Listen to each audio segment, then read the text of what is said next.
mute their phones. Everybody's phone's on mute, I hope.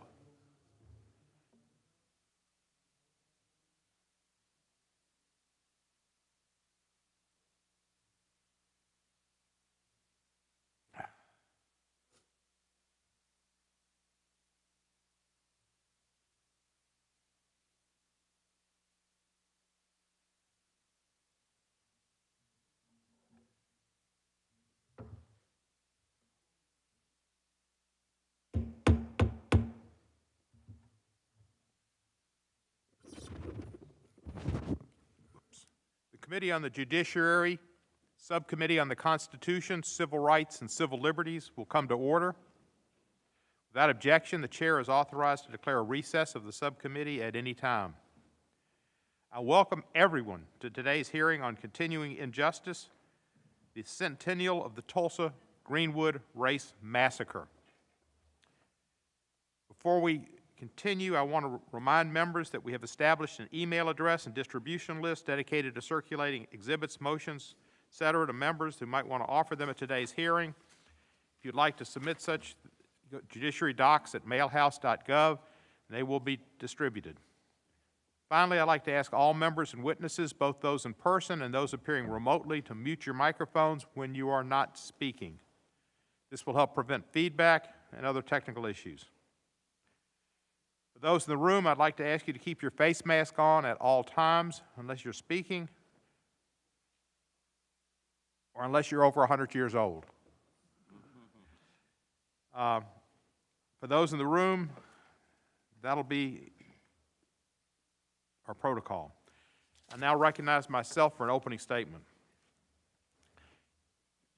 Mr. Ellis, Ms. Fletcher, welcome and thank you for coming. We appreciate it. Our hearing today serves two primary purposes. First, it is a commemoration of a milestone anniversary, the centenary of the Tulsa-Greenwood Race Massacre of 1921, one of the most painful episodes in our nation's long and tortured history of race relations. Sadly, many Americans today are not even aware that this massacre took place, and I hope that this hearing can serve to educate the public about what happened. I myself was not aware, but Chairman John Conyers had a hearing early in my term in Congress, probably about 10, 12 years ago, and edified me and many in Congress. John Conyers needs to be recognized today for his commitment to justice and to the memory of the race massacre and for improvements in Tulsa. The second purpose of this hearing is to highlight many ways that the black community of Tulsa continues to suffer from the effects of the massacre. Indeed, as the hearing's title suggests, the injuries inflicted on the Greenwood community have continued to compound through the succeeding decades since the massacre, often directly because of actions taken by government officials. Over the course of May 31 and June 1 of 1921, a white mob burned to the ground the Greenwood community of Tulsa, one of the most prominent and thriving black communities in the country at the time, often referred to as the Black Wall Street. The white mob, consisting of thousands of people, murdered black residents, looted their property, and burned more than 1,000 homes, churches, schools, and businesses. At least one credible estimate put the number of those killed at 300 people. Recently, the Attorney General, Merrick Garland, visited Tulsa, visited the memorial, and you could see the emotion in him as he toured it. Worse still, that mob, fueled by racial fear and hatred, was aided and abetted by some of the very government officials who were supposed to be protecting the innocent residents and property owners of Greenwood. In other words, the massacre did not simply represent a negligent failure by government authorities to maintain order. Rather, agents of the local and state governments were active participants in the crime. This happened too many places and too many times in our history, but never, I think, as significantly as it did in Tulsa. In the massacre's immediate aftermath, local authorities placed thousands of black residents into internment camps out of fear of what the authorities characterized as a so-called, quote, Negro uprising. Indeed, this narrative of the massacre, a misrepresentation of what happened based on racial fear, was ratified by a grand jury impaneled by Oklahoma's governor after the massacre. That grand jury issued a report less than a month after the massacre that placed the blame for the massacre entirely on the black community. This grand jury also indicted black persons with massacre-related offenses, while no white person was ever held accountable for crimes committed during the massacre. This was 1921 America, 1921 Oklahoma, 1921 when the Ku Klux Klan was again reasserting itself, and the birth of a nation had just been shown a little bit prior to that in the White House. Meanwhile, the Tulsa Massacre resulted in property damage estimated to be anywhere between $25 million and $100 million in today's dollars, representing a tremendous loss of wealth for Tulsa's black community, a loss that was compounded with each succeeding generation. As the descendants of the white mob that looted Greenwood's businesses and homes have had the chance to build on the wealth of their ancestors, including stolen wealth, many black survivors and their descendants have not been able to recoup the wealth that the white mob destroyed or stole during the massacre. In the massacre's immediate aftermath, the city passed a restrictive local ordinance to block rebuilding efforts. While this ordinance was ultimately struck down by the Oklahoma Supreme Court, in the decades since practices like redlining and urban rural policies have prevented black Tulsans from reestablishing a thriving community. Expressways funded by federal governments literally cut through Greenwood, further displacing black families and businesses. A grievance upon a grievance. Looking to the courts for relief, Greenwood's residents were denied justice in the 1920s because of rank racial prejudice, and in the 2000s because of a technical legal hurdle. Meanwhile, the survivors and descendants of the massacre remain without compensation for the harms inflicted on them, and neither the state of Oklahoma nor the city of Tulsa have provided direct compensation to massacre survivors and their descendants. The massacre has exacerbated government actions that over the decades have disproportionately burdened black Tulsans, preventing many from rebuilding their community and regaining stolen wealth. Predictably, this has led to racial disparities and adverse outcomes for the black residents of Tulsa. This is clear from the fact that North Tulsa, which has a higher concentration of black residents, is poorer, has fewer businesses and large-scale employers, has the fewest jobs, has more than double the unemployment rate, and has the lowest life expectancy when compared to the rest of Tulsa. In short, present-day racial and economic disparities in Tulsa can be traced back to the massacre. In America, Tulsa is a microcosm of what has happened to the African American community in this country. In light of the foregoing facts, Congress needs to step up. Many of our witnesses have called for some form of reparation for the survivors and descendants of the massacre. One potential remedy that I find of particular interest is the idea of a victim compensation fund. This subcommittee has jurisdiction over such compensation funds. For example, last Congress, we held a hearing to permanently reauthorize the 9/11 Victim Compensation Fund, which one of our witnesses suggested as a model for compensating potential Tulsa claimants. I'd be interested in hearing from our witnesses more details as to how such a fund would be structured and funded. As chairman of the subcommittee, I pledge to work with you on legislation on this front. When the subcommittee last held a hearing on this topic back in 2007, we heard from the late distinguished historian John Hope Franklin, author of From Slavery to Freedom, a book I had as a classroom text at Vanderbilt. John Hope Franklin was here, and he was also a survivor of the Tulsa Massacre. He testified about the culture of silence surrounding the massacre among the white community of Tulsa in the years following the massacre, a culture that sought to erase the massacre from historical memory. He also emphasized the importance of confronting and dealing honestly with historical truth. With John Hope Franklin, a historian of eminent success and acclamation said then is true today. We must deal with historical truth. We must heed Professor Franklin's admonitions, keep the memory of the massacre alive, deal honestly with the truth, and ensure reparations for the century of suffering the survivors and descendants of the massacre have endured. I look forward to hearing our witnesses' testimony today, and I thank them for being with us today.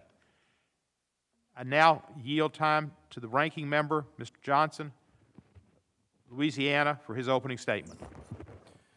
Thank you, Mr. Chairman. Thank you all for being here. First, I want to especially thank our witnesses. I know it took some effort for you to be here, and we deeply appreciate it. Particularly this panel, our first panel of two, because you are survivors of the Greenwood Massacre. And I am going to briefly repeat the history of that again, because as you say, Mr. Chairman, not enough Americans remember this sad chapter. But in 1921, Greenwood was a thriving commercial and residential district in Tulsa, Oklahoma. It was home to the city's African-American residents, as was said, and Greenwood hosted restaurants and churches and grocery stores and entertainment venues, clothing and jewelry stores, the offices of professionals like doctors and lawyers, and it led some to refer to it as the Black Wall Street. Unfortunately, the story of Greenwood is not just one of success, but the other side of that coin is it's a terrible, tragic story of violence and destruction. Between May 31 and June 1 of 1921, as many as 100 to 300 people were estimated to have been killed in the Tulsa-Greenwood Race Massacre. Approximately 35 blocks of Greenwood, amounting to more than 1,200 homes and dozens of businesses, were burned, and as many as an additional 400 homes were looted but left standing. This violence was perpetrated by a mob of the city's white residents, and it took place during an era when racial violence was all too common. It's one of our nation's darkest chapters indeed. As I have said many times before, in America, we recognize that each of us is made in God's image, and that every single person has inestimable dignity and value. And our value is not related in any way to the color of our skin, where we're from, what we do for a living, what zip code we live in. All of us are created equally before God, and racism and racial violence violate the most fundamental principles of our great nation and the will of our Creator. While our country has its faults, we've obviously come a long way since the Tulsa-Greenwood Race Massacre, and we believe our best days are still ahead of us. While it is important, obviously, that we recognize these terrible events that occurred 100 years ago, we also, at the same time, need to acknowledge that, thankfully, this event is not indicative of the broader reality that is present in our country today. Thank God for that. We must continue to move our country forward, to remain cognizant of the past, because we learn from our history, work to create a unified America that honors the value of every single citizen, regardless of their race, and provides a path of opportunity for those who work hard and seek it. America is a great country, and we are still on our way, as the Constitution's preamble says, to forming a more perfect union. In 1862, President Lincoln famously said, "In giving freedom to the slave, we assure freedom to the free, honorable alike in what we give and what we preserve. We shall nobly save or meanly lose the last best hope of earth." More than a century later, in his Time for Choosing speech, Ronald Reagan echoed that sentiment, and he said it this way, quote, "You and I have a rendezvous with destiny. We have a responsibility to preserve for our children this, the last best hope of man on earth," unquote. That remains our great challenge still today.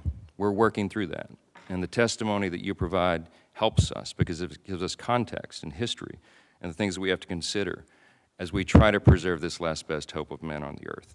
I pray, and all of us do, that we remain faithful in that challenge. I again thank our witnesses for being with us this morning. We really do look forward to your testimony, and I'll tell you, we don't have many centenarians testify before our committees. So this may be, I would suggest we may be making history here today. We're really grateful you're here. I yield back, Mr. Chairman. Thank you so much. Thank you, Mr. Johnson. Appreciate Mr. Johnson's comments. And now I recognize the chairman of the full committee, who is, of course, responsible for the actions of this subcommittee as well, Mr. Nadler of New York. Thank you, Mr. Chairman. Today's hearing is an important opportunity to commemorate the Tulsa-Greenwood Race Massacre of 1921 and to consider what legal and policy measures might be enacted to compensate the survivors, their descendants, and Tulsa's greater black community. Nearly 100 years ago, in what the late historian John Hope Franklin described as a firestorm of hatred and violence that is perhaps unequaled in the peacetime history of the United States, a white mob looted and destroyed nearly 40 square blocks of Tulsa's Greenwood district, a segregated yet vibrant black enclave whose prosperous businesses made it known across the country as the Black Wall Street. The reportedly 5,000 to 10,000 strong mob destroyed many of those businesses, along with the district's hospitals, churches, and private homes, leaving almost 9,000 Greenwood residents homeless. According to a 2001 report by an Oklahoma State Commission to study the massacre, one credible contemporary source estimated the death toll of 300 people, far higher than the official record made at the time. The 2001 Commission also found credible contemporary reports of mass burials. In 2018, the city of Tulsa finally began the process of locating these mass graves. It is only within the past year that state archaeologists pinpointed the location of one potential mass gravesite. Authorities are now taking steps to exhume the bodies for identification and reburial. I've said so before, and I'll say it again. The Tulsa-Greenwood Massacre can be described as an act of ethnic cleansing, which was subsequently wiped from the history books for many decades, despite having made national news at the time. We are honored to have with us today some of the last remaining survivors of the massacre, and I welcome them. I appreciate the fact that this subcommittee can play a role ensuring that this history is never lost again by hearing directly from those who experienced the tragic injustice that unfolded in Tulsa during the overnight hours of May 31st and June 1st, 1921. In addition to commemorating the massacre's victims, this hearing is also another opportunity to consider the massacre's long-lasting repercussions for the survivors, their descendants, and Tulsa's greater black community, and what role Congress can play in remedying this historic injustice. The 2001 Commission report found significant evidence demonstrating not only that local and state authorities failed their responsibility to maintain civic order, but also that government agents actually aided the mob in carrying out the massacre. Thousands of black residents were interned for days and weeks after the massacre under the justification that it was for their so-called protection. A majority of the 2001 Commission members declared at that time that, quote, reparations to the historic Greenwood community in real and tangible form would be good public policy and do much to repair the emotional and physical scars of this terrible incident in our shared past. It is now 20 years later, and neither the state nor the city of Tulsa has directly compensated survivors or their descendants. Survivors and their descendants have tried to seek legal redress from the city of Tulsa and the state of Oklahoma for massacre-related harms. Unfortunately, these claims have never been decided on the merits. In 2004, a divided 10th Circuit upheld a lower court's decision dismissing Greenwood survivors' claims, holding that the plaintiffs' claims were barred by the applicable statute of limitations and that no equitable tolling to the statute of limitations period applied. In 2007, when I was chair of this subcommittee, we held a hearing on legislation authored by the late former chairman of the full committee, John Conyers, that would have created a new federal cause of action for Tulsa-Greenwood Massacre claimants that would permit their case to be decided on the merits. Similar legislation that helps address relevant statutes of limitation issues that have bedeviled these claims in the past certainly remains one potential avenue for survivors and their descendants to obtain compensation.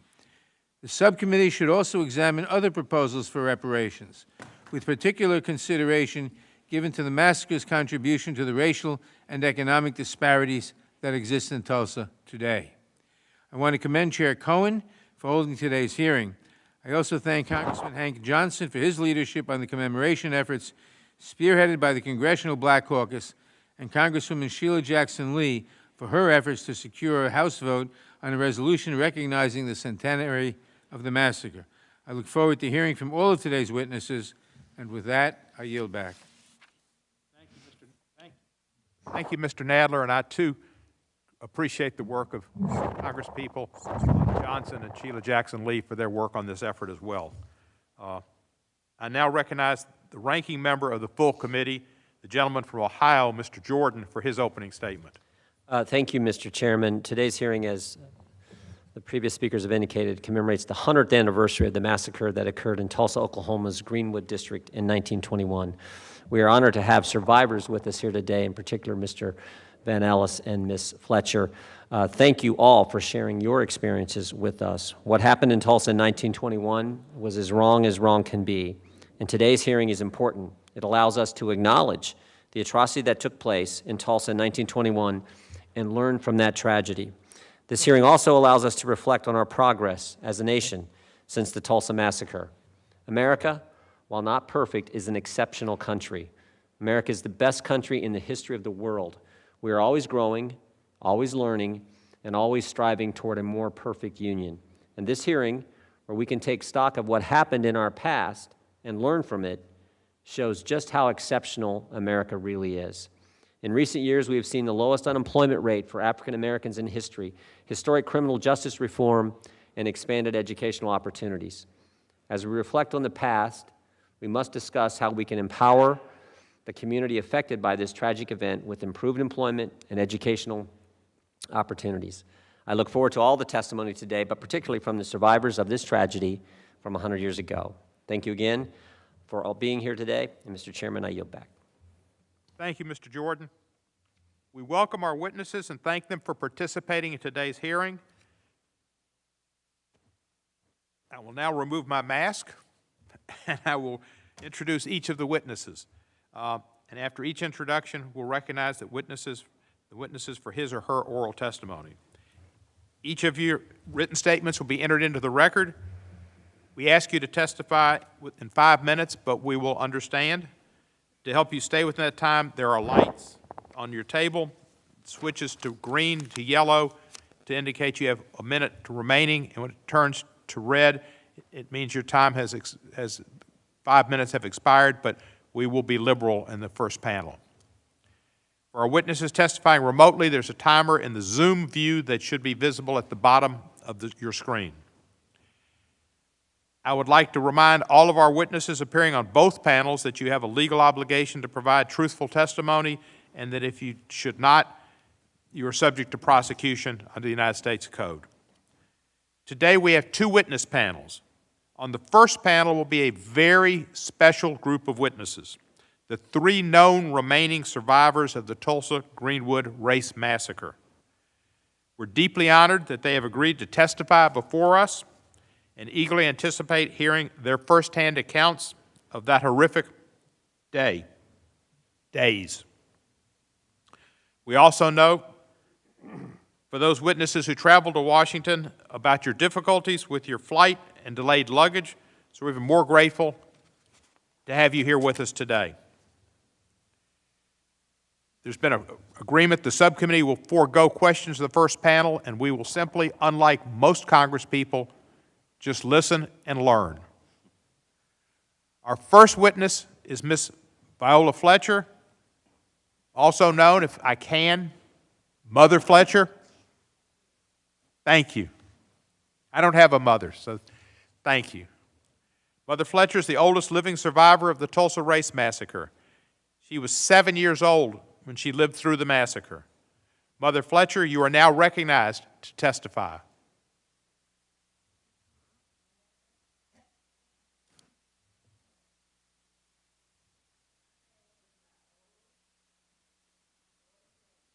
Is the microphone on? Yes. My name is that, okay. My name is Viola Ford Fletcher. I'm the daughter of Lucinda Ellis and John Wesley Ford of Tulsa, Oklahoma. I'm the sister of Hughes Van Ellis, who is also here today. I'm a survivor of the Tulsa Race Massacre. 2 weeks ago, I celebrated my 107th birthday.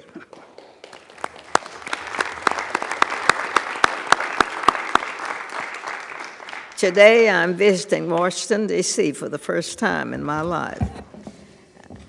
I'm here seeking justice, and I'm asking my country to acknowledge what happened in Tulsa in 1921.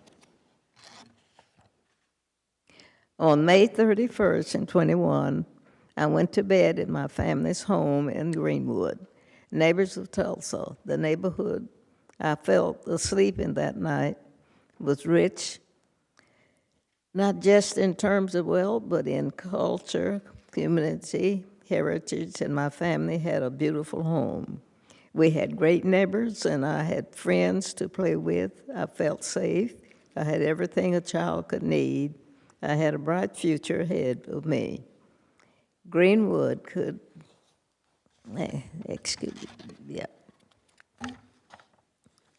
Still, Greenwood should have given me the chance to truly make it in this country. Within a few hours, all of that was gone. The night of the massacre, I was awakened by my family. My parents and 5 siblings were there. I was told we had to leave, and that was it. I will never forget the violence of the white mob when we left our home. I still see black men being shot, black bodies lying in the street. I still smell smoke and see fire. I still see black businesses being burned. I still hear airplanes flying overhead. I hear the screams. I have lived through the massacre every day. Our country may forget this history, but I cannot. I will not, and other survivors do not, and our descendants do not. When my family was forced to leave Tulsa, I lost my chance of an education. I never finished school past the 4th grade. I have never made much money in my country. State and city took a lot from me. Despite this, I spent time supporting the war effort in the shipyards of California, but most of my life I was a domestic worker serving white families. I never made much money, but to this day I can barely afford my everyday needs. All the while the city of this Tulsa have unjustly used the names and stories of victims like me to enrich myself and its white allies through the 30s million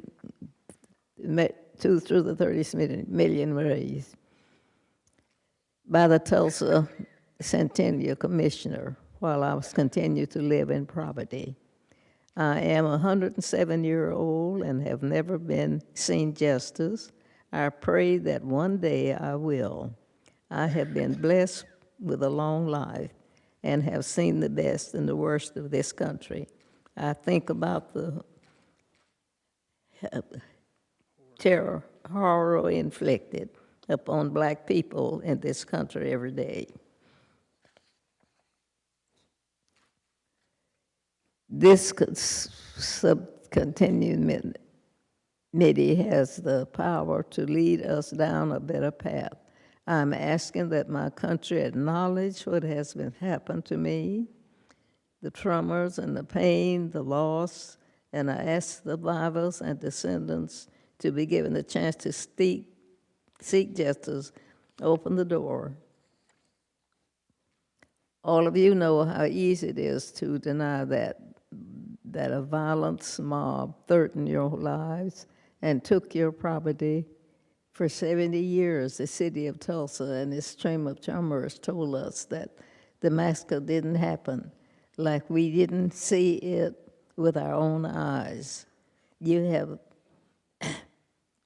me here right now.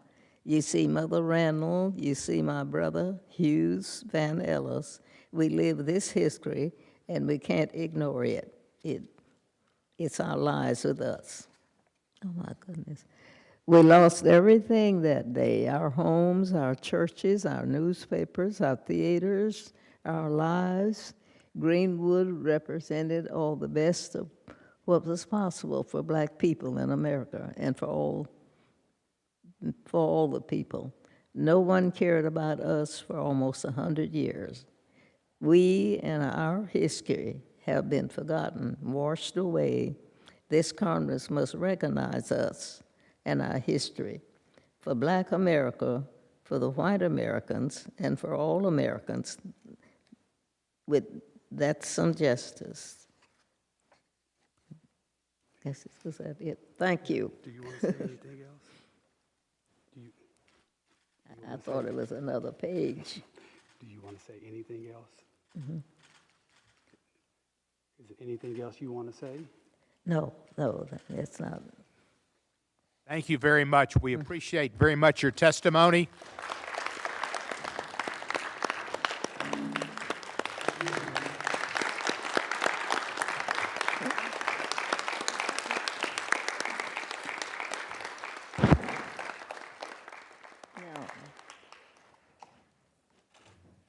Mother Fletcher, if we don't learn from history, we're doomed to repeat it.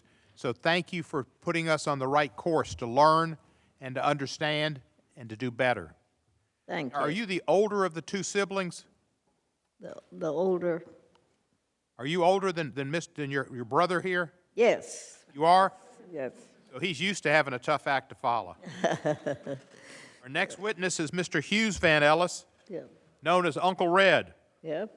He's a World War II veteran, having served in the United States Army in the China-Burma-India Theater of Operations as a member of an all-black unit. He's also a survivor of the Tulsa Race Massacre. Uncle Red, you're on. Chairman Gorman, Ranking Member Johnson, and member of the subcommittee. My name is Hughes Van Ellis. I am 100 years old, and I am a survivor of the Tulsa Race Massacre.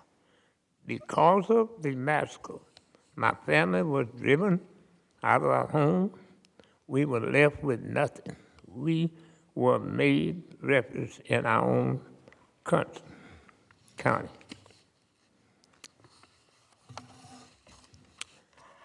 My childhood was hard, and we didn't have much. We worried what little we worried what little we had would be stolen from us, just like it was stolen in Tulsa.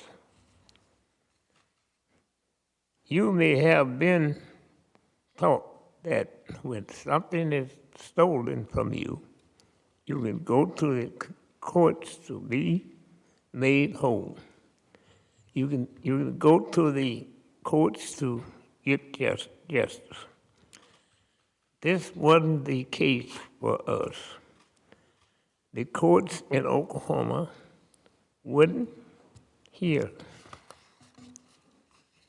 us. The federal courts said we were too late. We were made to feel that our struggle was unworthy of justice, that we were less valued than whites, that we weren't fully Americans. We were shown that in the United States, not all men were equal under law. We were shown that when black voices called out for justice, no one cared.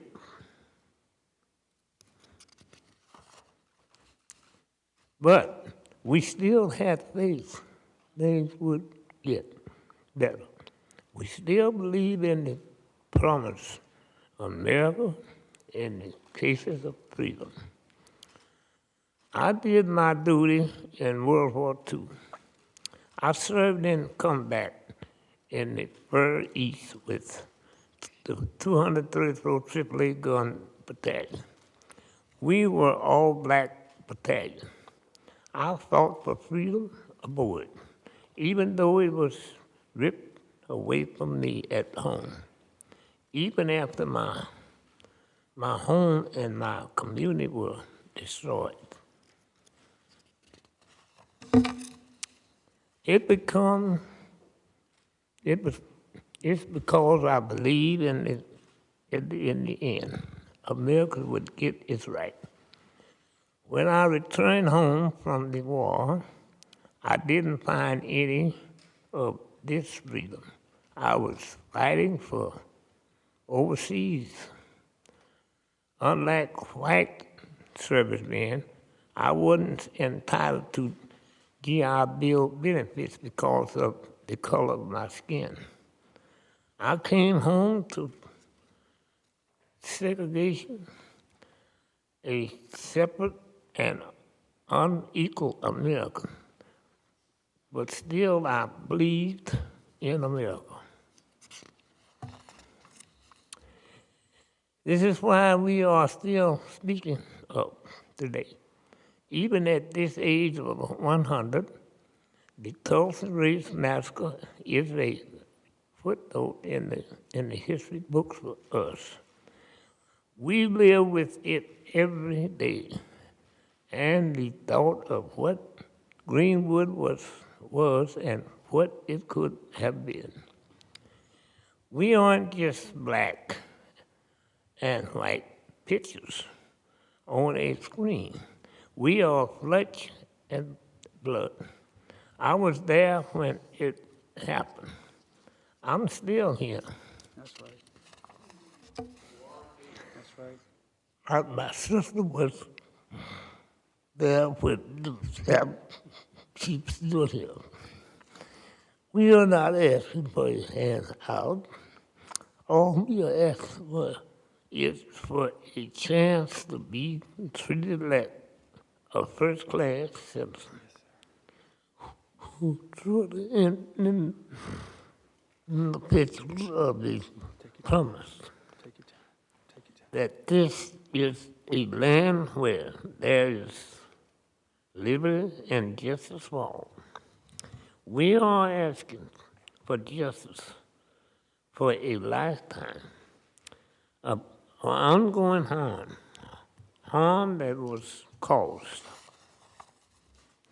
by the massacre. We can give us the chance to be hard and give us a chance to be made whole. After all of these years and after all of our struggle, I still believe in America. I still believe in the ideas that I fought overseas to defend. And believe if given this chance, I will do the right thing and justice will be served. Please do not let me leave this earth without justice like all the others, massacre survivors. Thank you so much. Thank you, sir.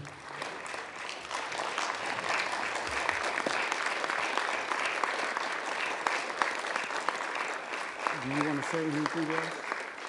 You want to say anything else? I want to say that I appreciate being here, and I hope we all will work together. We are one. We are one.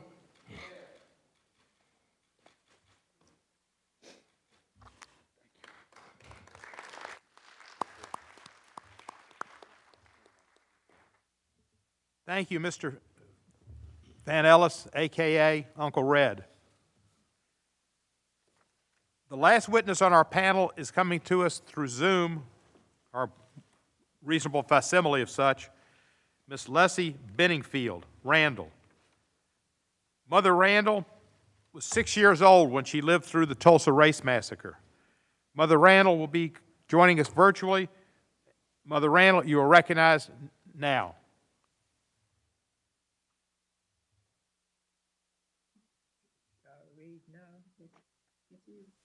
Good morning, Chairman Cohen, Good morning. Ranking Member Johnson, and members of the subcommittee. I am blessed and honored to be here speaking with you today.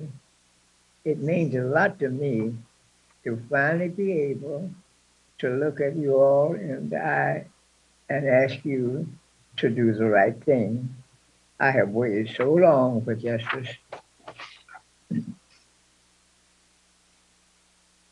My name is Leslie Evelyn Benningfield Randall. People call me Mother Randall. Today I'm 106 years old. 100 years ago, in 1921, I was a 6-year-old child. I was blessed to live with my grandmother in a beautiful black community in Tulsa, Oklahoma, called Greenwood. I was lucky. I had a home and I had toys. I didn't have any fear. I was a young child and I felt very safe. Thank you. My community was beautiful and was filled with happy and successful black people. Then everything changed. It was like a war. White men with guns came and destroyed my community. We couldn't understand why. What did we do to them?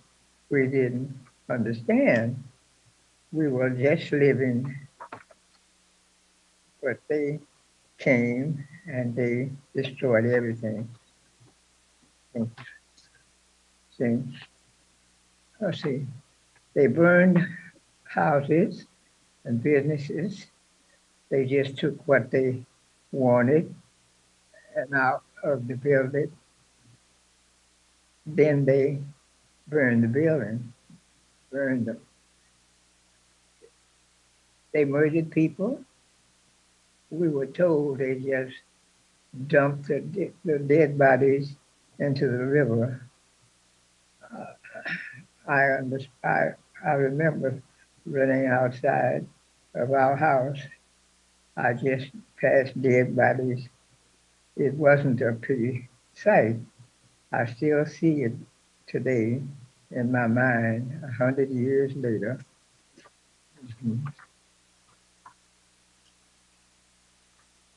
I was so scared. I didn't think we could make it out alive. I remember people were running everywhere. We waited for the soldiers to come, and when they finally came, they took us to the fairground where we would be safe. It felt like so long before they came. Thank you. Let's see. I survived the 1921 Tulsa Race Massacre, and I have survived 100 years of painful memories and losses. By the grace of God, I am still here. I have survived. I have survived to tell this story. I believe that I am still here to share it with you. Hopefully, now you all will listen to us while we are still here. Some more. The white people who did this to us were filled with so much hate. It is disgusting that they hate us that they hate us for no reason except that we are black people. We know most of the people who committed these acts and died are dead now. The three of us here today are the only ones left that we know of. But just because these men are probably dead, the city and county of Tulsa, the state of Oklahoma, and the Tulsa Chamber are still responsible for making it right, because it was they who caused the massacre, and it's continued. The chamber helped ensure that we could not rebuild after the massacre, including holding us in intimate camps. They owe us something. They owe me something. I have lived much of my life poor by opportunities. My opportunities were taken from me,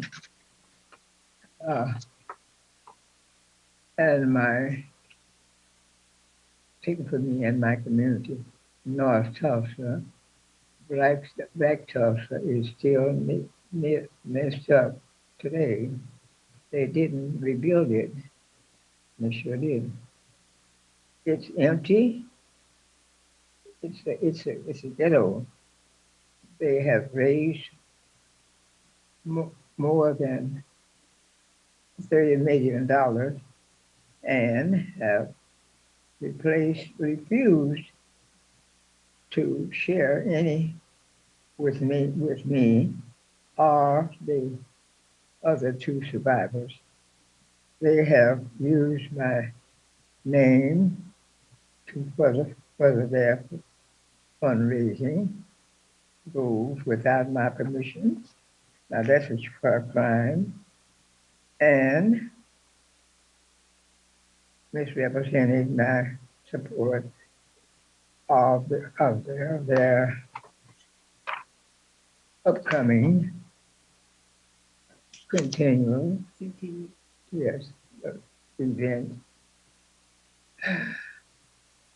events focused on making Tulsa look good and not justice.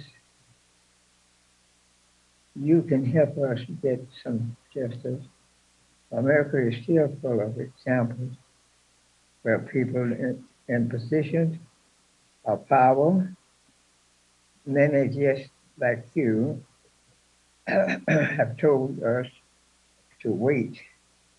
Others have told us it's too late. It seems like justice in America is always so slow or not possible for Black people. And we are made to feel crazy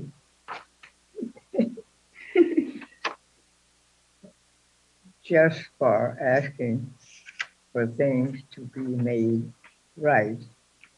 There are always so many excuses for why justice is so slow or never happened at all. I am here today, 106 years old, looking at you all in the eye. We've waited 100 years. No, we have waited too long, and I am tired. We are tired. And lastly, I am asking you today to give us some peace. Please give me, my family, and my community some justice. Thank you.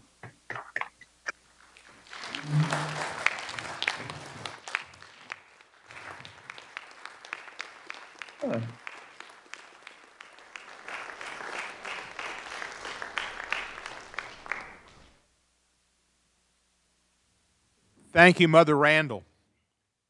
Thank you, Mother Fletcher and Uncle Red.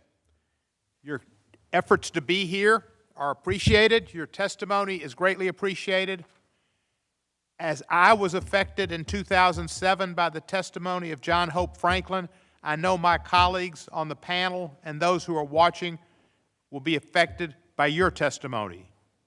Thank you so much.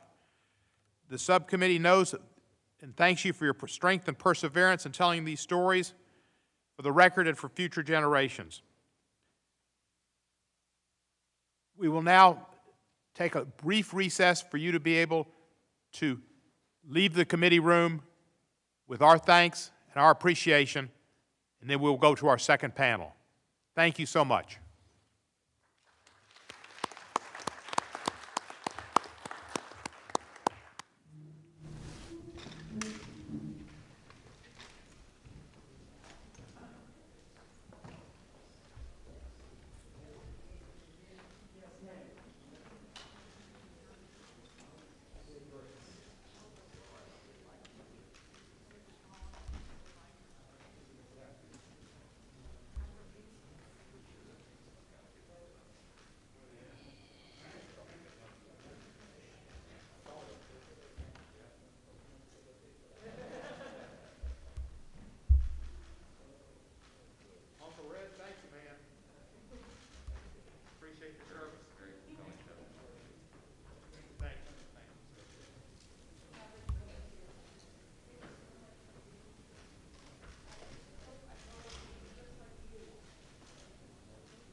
Thank you, Dr. Crutcher. Mr. Shannon, you here? Super.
All right, I think we're ready with the second panel.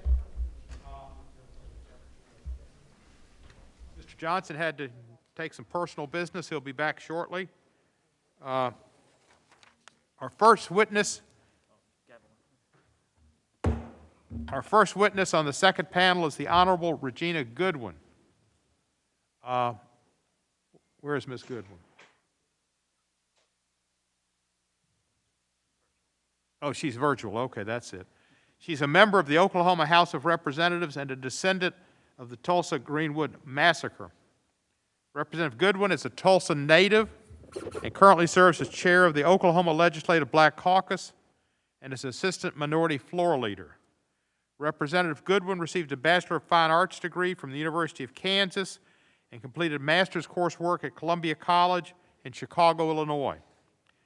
I understand the Oklahoma House is in session today and that Representative Goodwin might have to briefly step out during points in her hearing to cast votes on the House floor.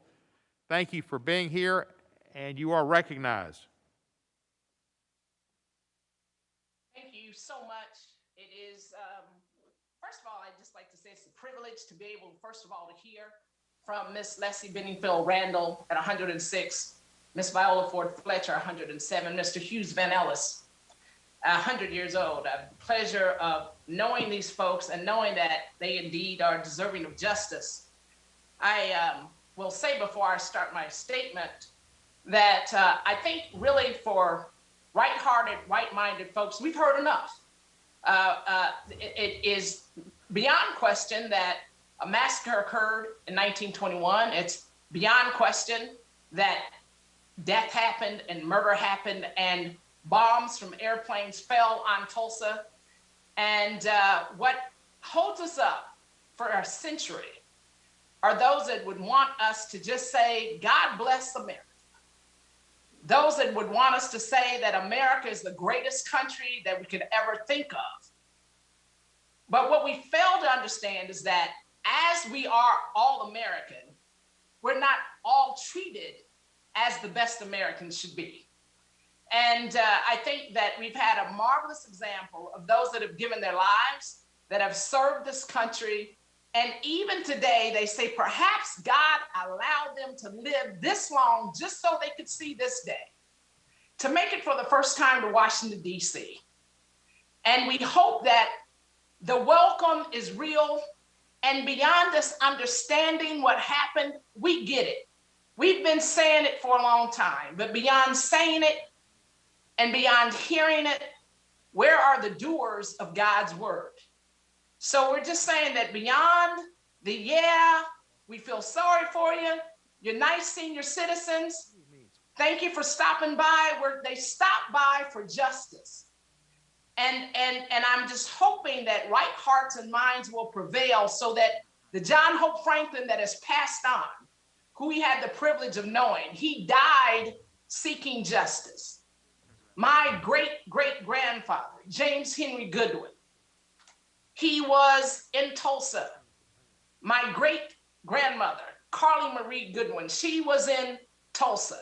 My grandfather, Edward Goodwin, and my aunt, Anna Goodwin, all Tulsans, all survivors of the 1921 Race Massacre.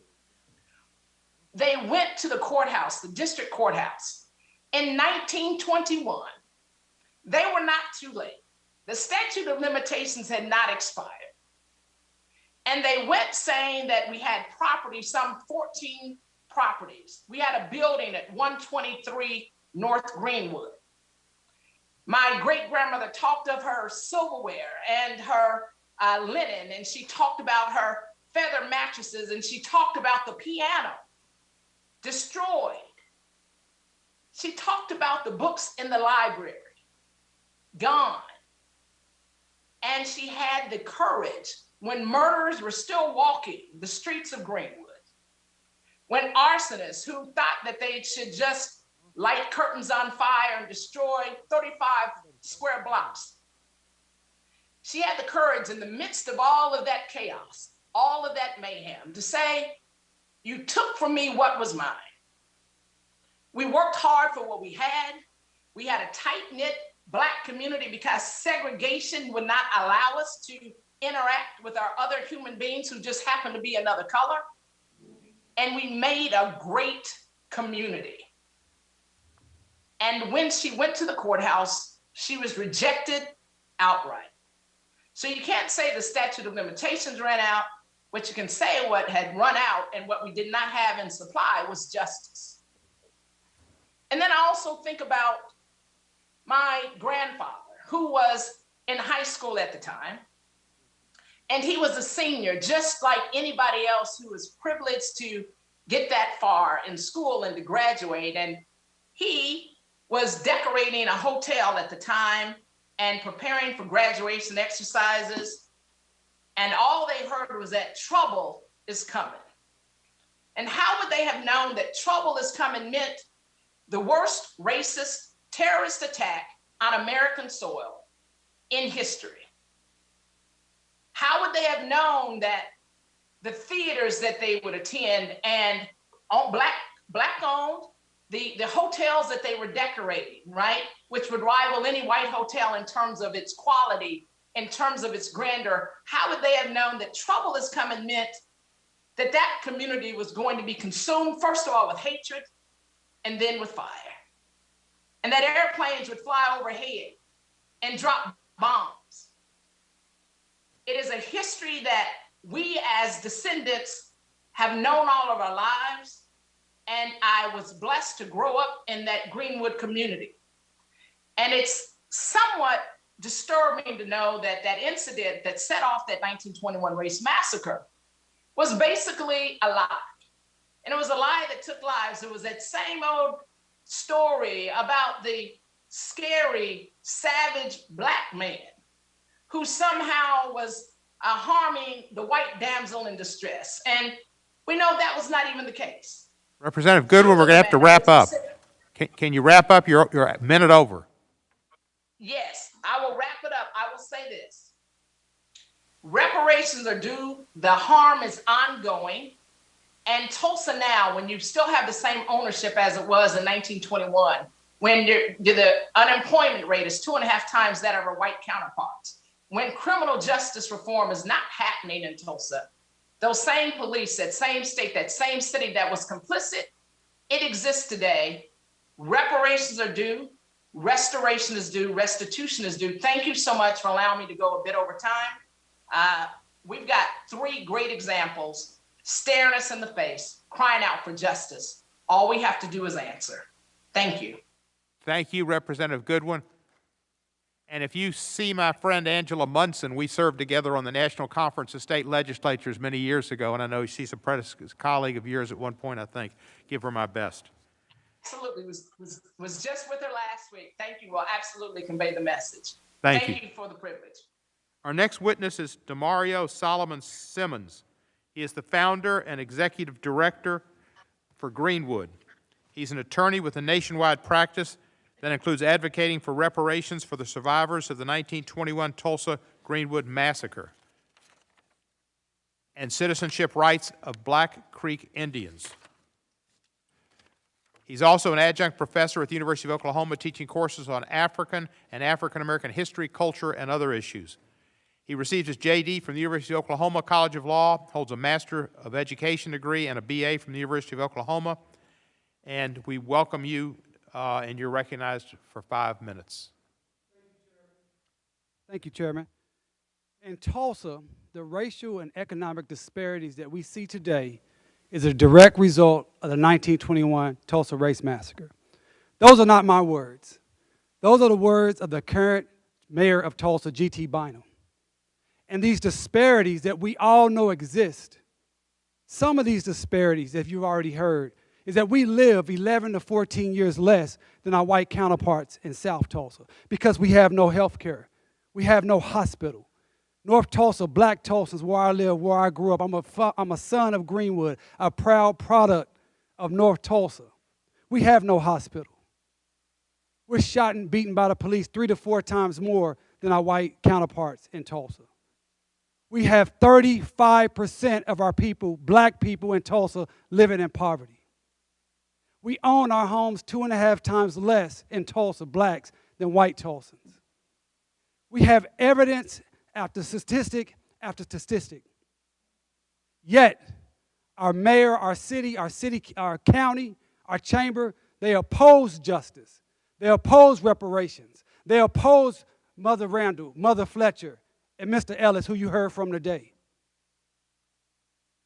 I am here today because the city of Tulsa has failed us. They bombed us. They burnt us. They killed us. They looted from us. They destroyed not just our property, not just our livelihood and our lives, but our legacy, our generational wealth, the idea of Greenwood, a freedom mind state, land ownership, and wealth concentration. They took that from us.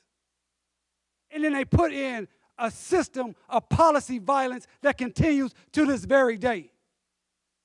So much so that right now, as I speak, the same perpetrators of the massacre, the city, the county, the chamber, the state, are utilizing the massacre to pad their own pockets. They're utilizing the branding of the massacre, the narratives, the names, and the likenesses of people who suffered, who died, who was treated as refugees, who lived in internment camps for 18 months, who had to be signed out by a white person with an ID card.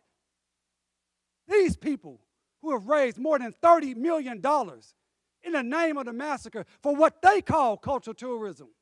Not one penny has been given to any of the survivors. Not one dime has been paid for the claims that are still outstanding. The claims that these sophisticated, wealthy Black people had the wherewithal, the savviness to have insurance policies. Over 1,400 claims remain today. Over $50 million. We know who's owed this money. We know who made the claims. We know where they lived. We know what was taken. We also even know some of the insurance companies that are still active today. I want to give you their names. CNA, AIG Companies, the Insurance Company of Pennsylvania, Westchester Fire Insurance Company, the Hartford, Great American Insurance Company, Insurance Company of North America, North River Insurance Company, California Insurance Company, Phoenix Assurance Company. We have reached out to these folks, asking them to engage in a conversation on how they can directly benefit those who they failed 100 years ago. And just like the city has refused, just like the state has refused, just like the chamber has refused, we have not got any of the insurance companies to engage in a meaningful discussion with us at this time. The banks failed us. Thousands of the survivors of Greenwood lost their life savings in the banks because their bank books burnt up and they couldn't get their money out. And we've researched and found at least 17 of those banks we believe are still operating through Chase and Bank of Oklahoma. We want a conversation with them also. The courts failed us. There's been over 100 lawsuits filed on this issue, and not one has been heard on its merits. You heard from my clients. I have the great honor to serve as lead counsel. These three wonderful, amazing people you heard from today. We went through hell to get here. Mother Fletcher traveled yesterday from 6 a.m. in the morning, and we didn't get in to our hotel till after midnight. This woman didn't complain. This woman didn't have anything to eat. She said, I got to be here. I want to see justice.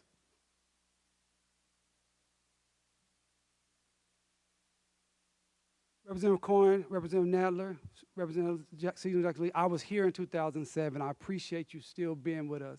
But as you know, we have lost so many since that hearing. Otis Clark, Dr. Olivia Hooker, John Hope Franklin. And even we've lost my great mentor, Charles Ogletree. He's not gone, but he's not with us. People who have fought. I'm literally standing on the shoulders of so much people who have suffered so long. We are coming to you. I am coming to you in the name of my community, my people, my clients, asking that you do for us what this Congress has done for the Japanese internment victims, what this Congress has done for the 9/11 terrorist victims. We're asking to be treated as full human beings. We're asked to be treated, that it is the belief in America that Dred Scott is not the law of the land, that the black man does have rights that America must respect. And I know my time is getting low, but let me just finish with this. Hal Singer. Show you how powerful this issue is. Hal Singer was a world-renowned musician. He was a Greenwood survivor. He was dying over the last summer, 2020, in France. He moved from America because of racism. He had a stroke. He was blind. He was on hospice, dying. And I felt bad because I was communicating with his family. I said, you know what, maybe I should stop calling you guys because this time period. His wife admonished me. He said, are you crazy? Until he dies, Hal Singer is going to fight for justice for what happened to his parents and his community. And she sent me a letter that he wrote in 2007, and this is what he said. I've never had a lot of faith in the legal system for black men. That's why I moved to France. And I know we will lose a lot of battles. But we must continue to fight for our rights and our dignity. I am here fighting for the rights and the dignity of Mother Fletcher, Mr. Ellis, Mother Randall, my community, and I'm asking you to help us fight, grant us legislation that pays restitution, gives us the ability to restore what was lost so we can rebuild for the next 100 years. Thank you.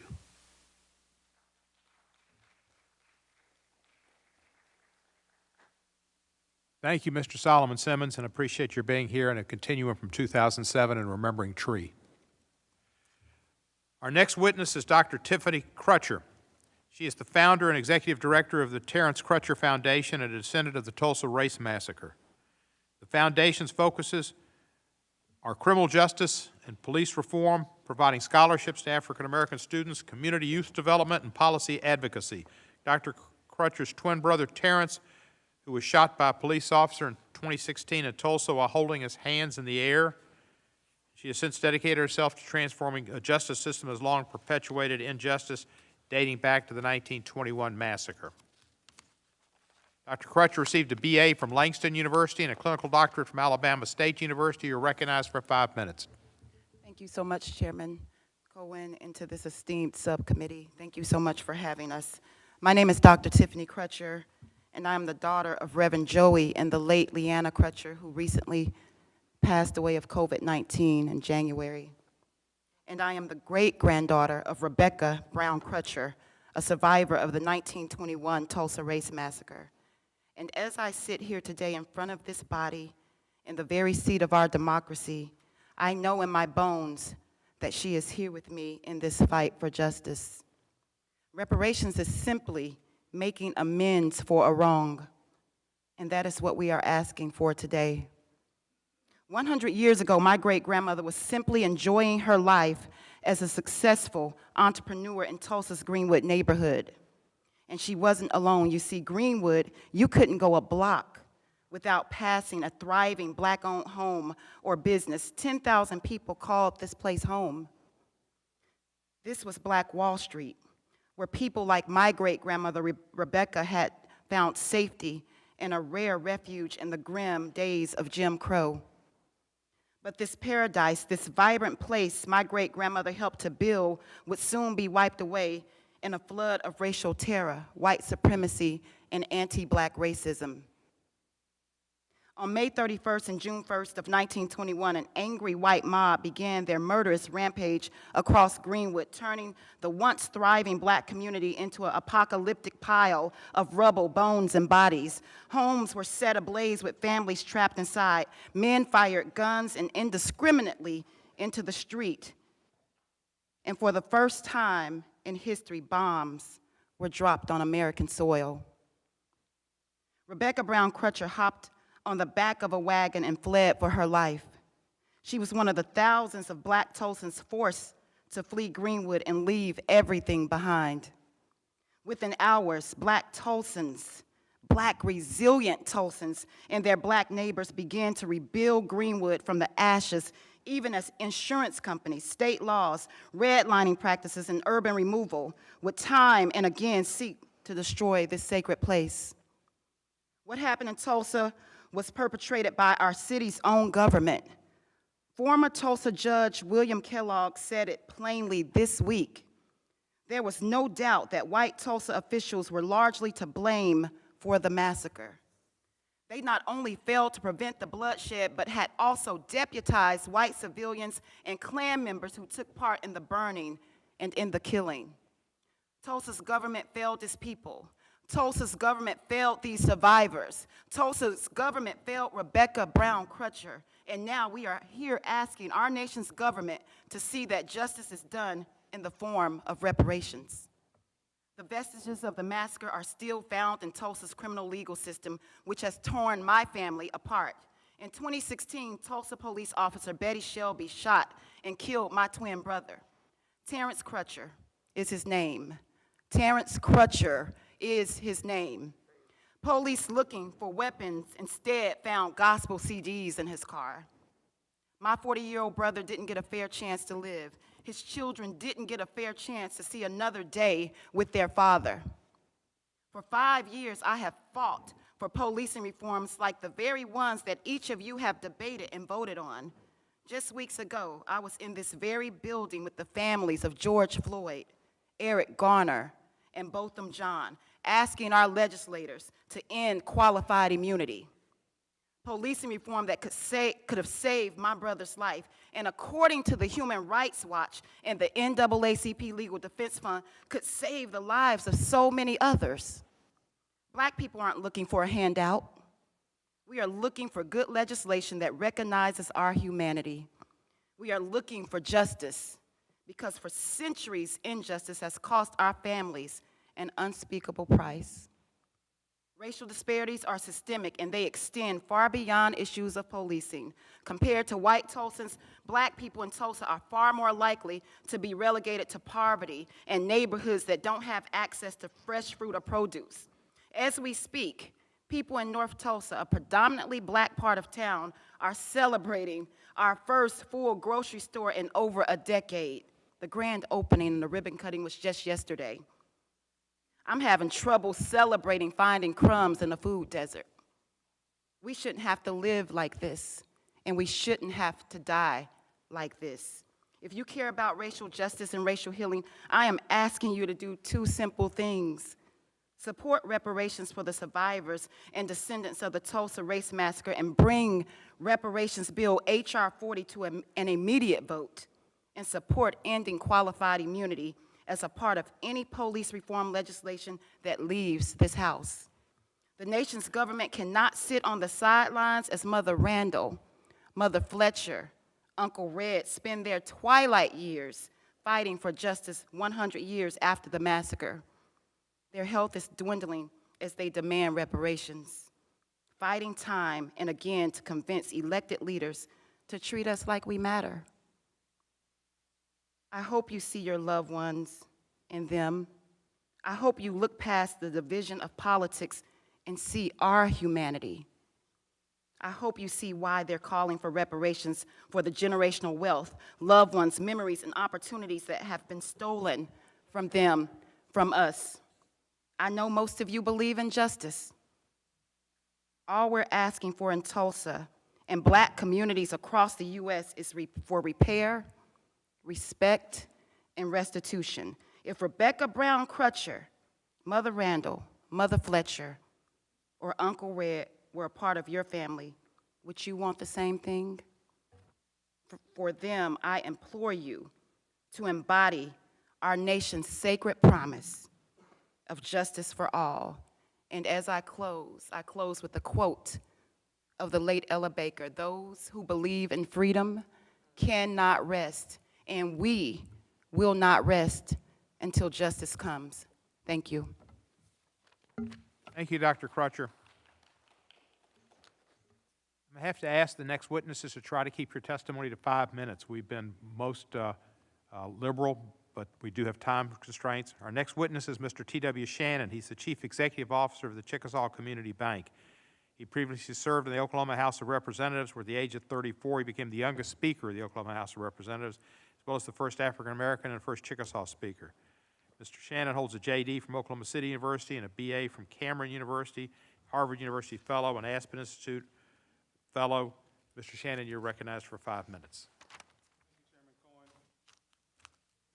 Ranking Member Johnson, members of the subcommittee, I appreciate this opportunity to share this testimony regarding the adoption of House Resolution 398, recognizing the forthcoming centennial of the 1921 Tulsa Race Massacre.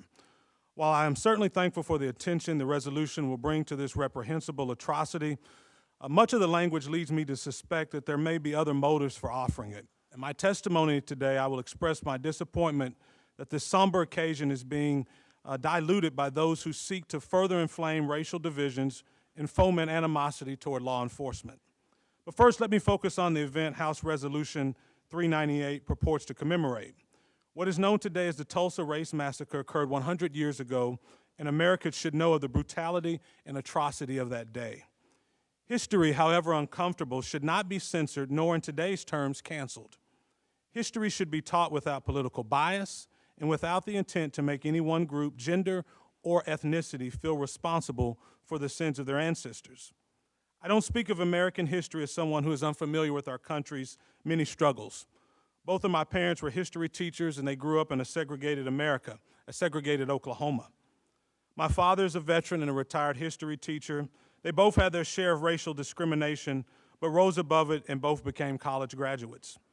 I learned not just from textbooks and schools, but from my parents, their desire to educate me on a subject that they deeply loved, Black history. In fact, it was my mother who first taught me about the Tulsa Race Riot, which is what it was called then. The event as described by my mother didn't sound like much of a riot to me, at least not on the part of the Black community living in the Greenwood district. It sounded more like an invasion. Yes, she told me about the atrocities that this subcommittee knows well: the looting and burning, the lynching and killing, the utter destruction of an entire community that left hundreds dead and thousands homeless. She also taught me about the unparalleled prosperity of the Greenwood district. And I can't describe to you how inspired I was by her stories of countless Black-owned businesses, all thriving in their segregated economic bubble as a result and a symbol of modern capitalism. My mother, who grew up an hour away from Greenwood in Muskogee, another town with a thriving Black middle class during that time, also celebrated the entrepreneurship that was a byproduct of the strong families of Greenwood. She took great pride in teaching me how the fruits of capitalism took root and blossomed so enormously that the community was termed Black Wall Street. The fact that the Black community in Greenwood was so successful really made the destruction all the more painful for me to imagine. All that prosperity, not even a full generation removed from slavery, completely wiped out.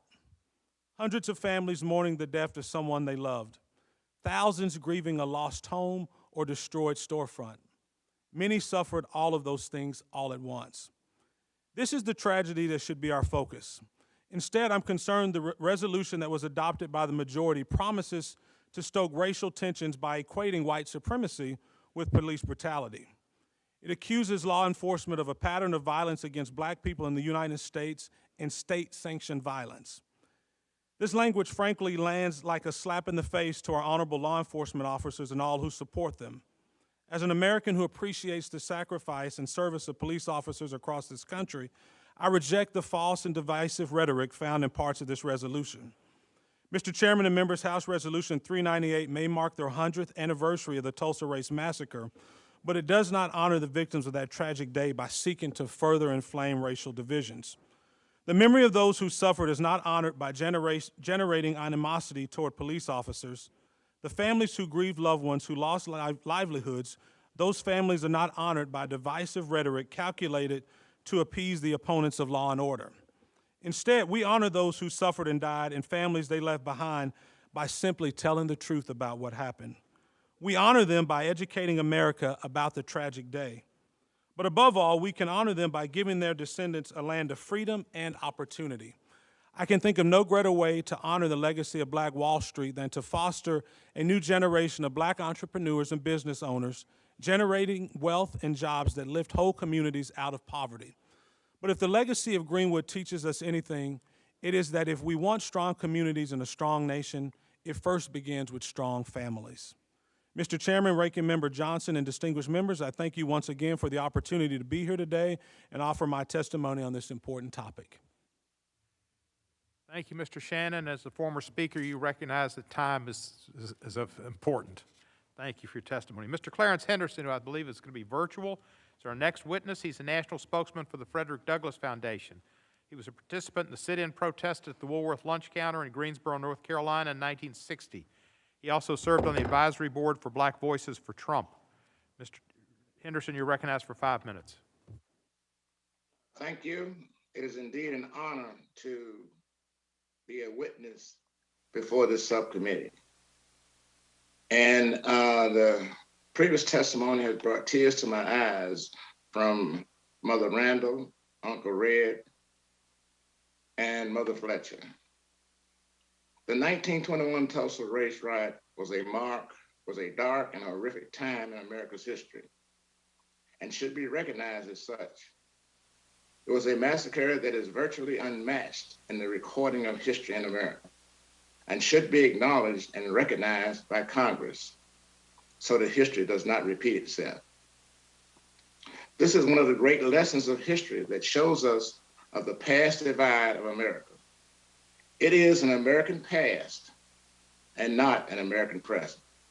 If we study American history in chronological order, we will see that our progress has not been a straight line. There have been detours. Nevertheless, we see the progress that has been made. We see the ratification of the 13th, 14th, 15th, and also the 19th Amendment. If we look further, we see the various civil rights acts that have been implemented to recognize that we should judge people by their character and not the color of their skin. We see laws in place dedicated to self-evident truth that is God ordained that we all are created equal. In every instance where Blacks have prospered and succeeded to the heights of business, academia, politics, and more, it has been accomplished not because government threw money at perceived problems, but because our will to succeed was given the freedom to break down boundaries and remove obstacles. Given the atrocity of the Tulsa Race Massacre with lives, homes, businesses, and millions of dollars of Black wealth destroyed, as well as mass incarceration, the Trump administration enacted policies that focus on building up the Black community. The conservative policies instituted during the Trump administration, namely the First Step Act, funding for HBCUs, opportunity zones, and $5 billion platinum plan, is diametrically opposed with what occurred in 1921. Such policies led to a free market, options in education, lower taxes, entrepreneurialism, and the freedom to choose one's own path. A true attempt to level the playing field for Black America and restore some wealth that had been destroyed. Unfortunately, like what occurred in Tulsa, some would like to effectively erase from collective memory the strides made to improve the Black community under the previous administration. As Frederick Douglass stated, the life of a nation is secure only while a nation is honest, truthful, and virtuous. When I look at our country today, I see a nation that has chosen to be governed by the rule of law and not the rule of man. The United States is great, not because it's perfect. I don't see systemic racism. I see systemic corruption. Yes, our past involved racial injustices. Yes, racism does exist. Yes, socioeconomic issues plague many of our communities. It is great, however, because the freedom of that all Americans have bestowed onto us by our Constitution, which gives us the ability to improve on our imperfections, to evolve from our past mistakes, and to get as close to true equality in comparison to anywhere else in the world. I hope this resolution is used to recognize a horrific past injustice so it is not repeated and not used as a political tool to promote systemic racism. I hope this resolution is not used as a political tool to cause legal enforcement of the law to cease and desist. I hope this resolution will not be used to politicize every facet of the nation's racial diversity for political gain to further exploit and emotionally cripple the Black community. As a participant in the 1960 Woolworth sit-in movement, I recognize freedom is not free.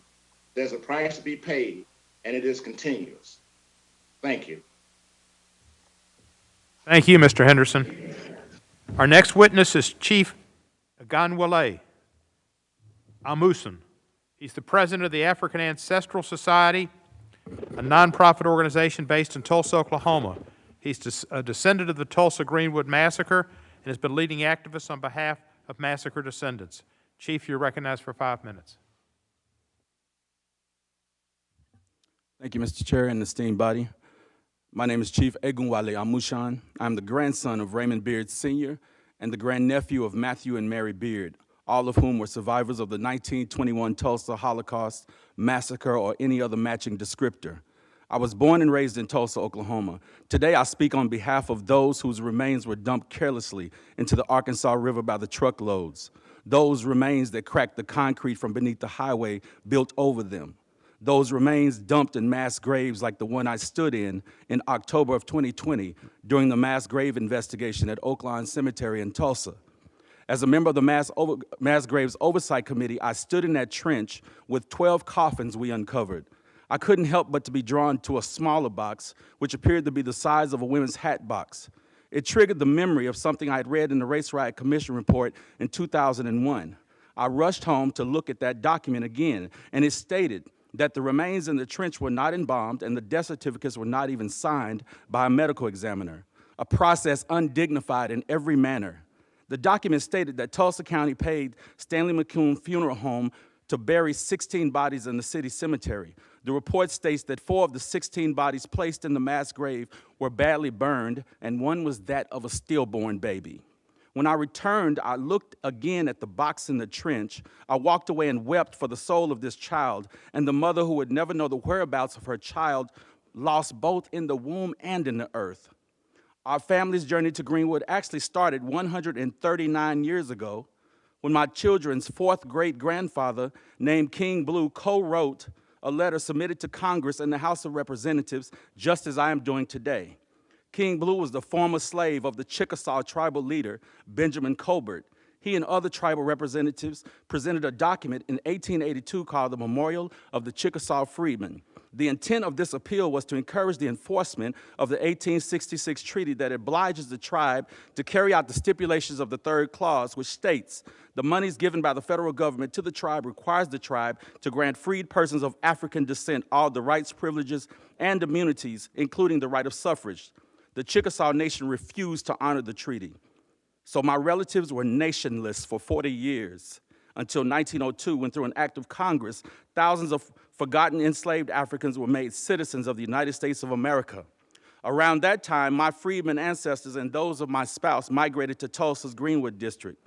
Greenwood brought a new sense of self-determination, restored dignity, one that would be short-lived, and the dreamland of Tulsa would become a nightmare. In just a few decades, my ancestors would experience enslavement, false freedom, Jim Crow, and a Holocaust that would be hidden from the pages of history for 100 years. Fast forward, it wasn't until 1997 that I became deeply aware of the Tulsa Holocaust and its implications. However, I remained unaware of my family's involvement until my grandfather became a plaintiff in the reparations suit of 2003. I felt a full range of emotions and unanswered questions.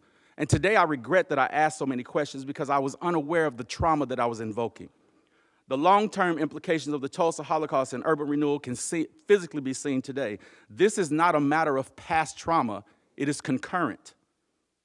It is concurrent trauma. The long-term implications, again, of this Holocaust can be seen physically today. The plot to destroy the black township of Greenwood was not a spontaneous act caused by a rumor in an elevator. It was premeditated as well as racially and politically motivated. Many who discover the story of Greenwood cannot believe such a place was built, nor can they believe that this type of terrorism happened on American soil, on domestic soil. The violation of the 14th Amendment was not the result of a crazed mob. This was a city-sanctioned violation. The event resulted in the deprivation of life, liberty, property, without due process of law, as well as the failure to provide equal protection of the law. Greenwood was a cultural, social, and economic incubator, an environment that provided apprenticeship and other high standards. Its economic, political, and social stability.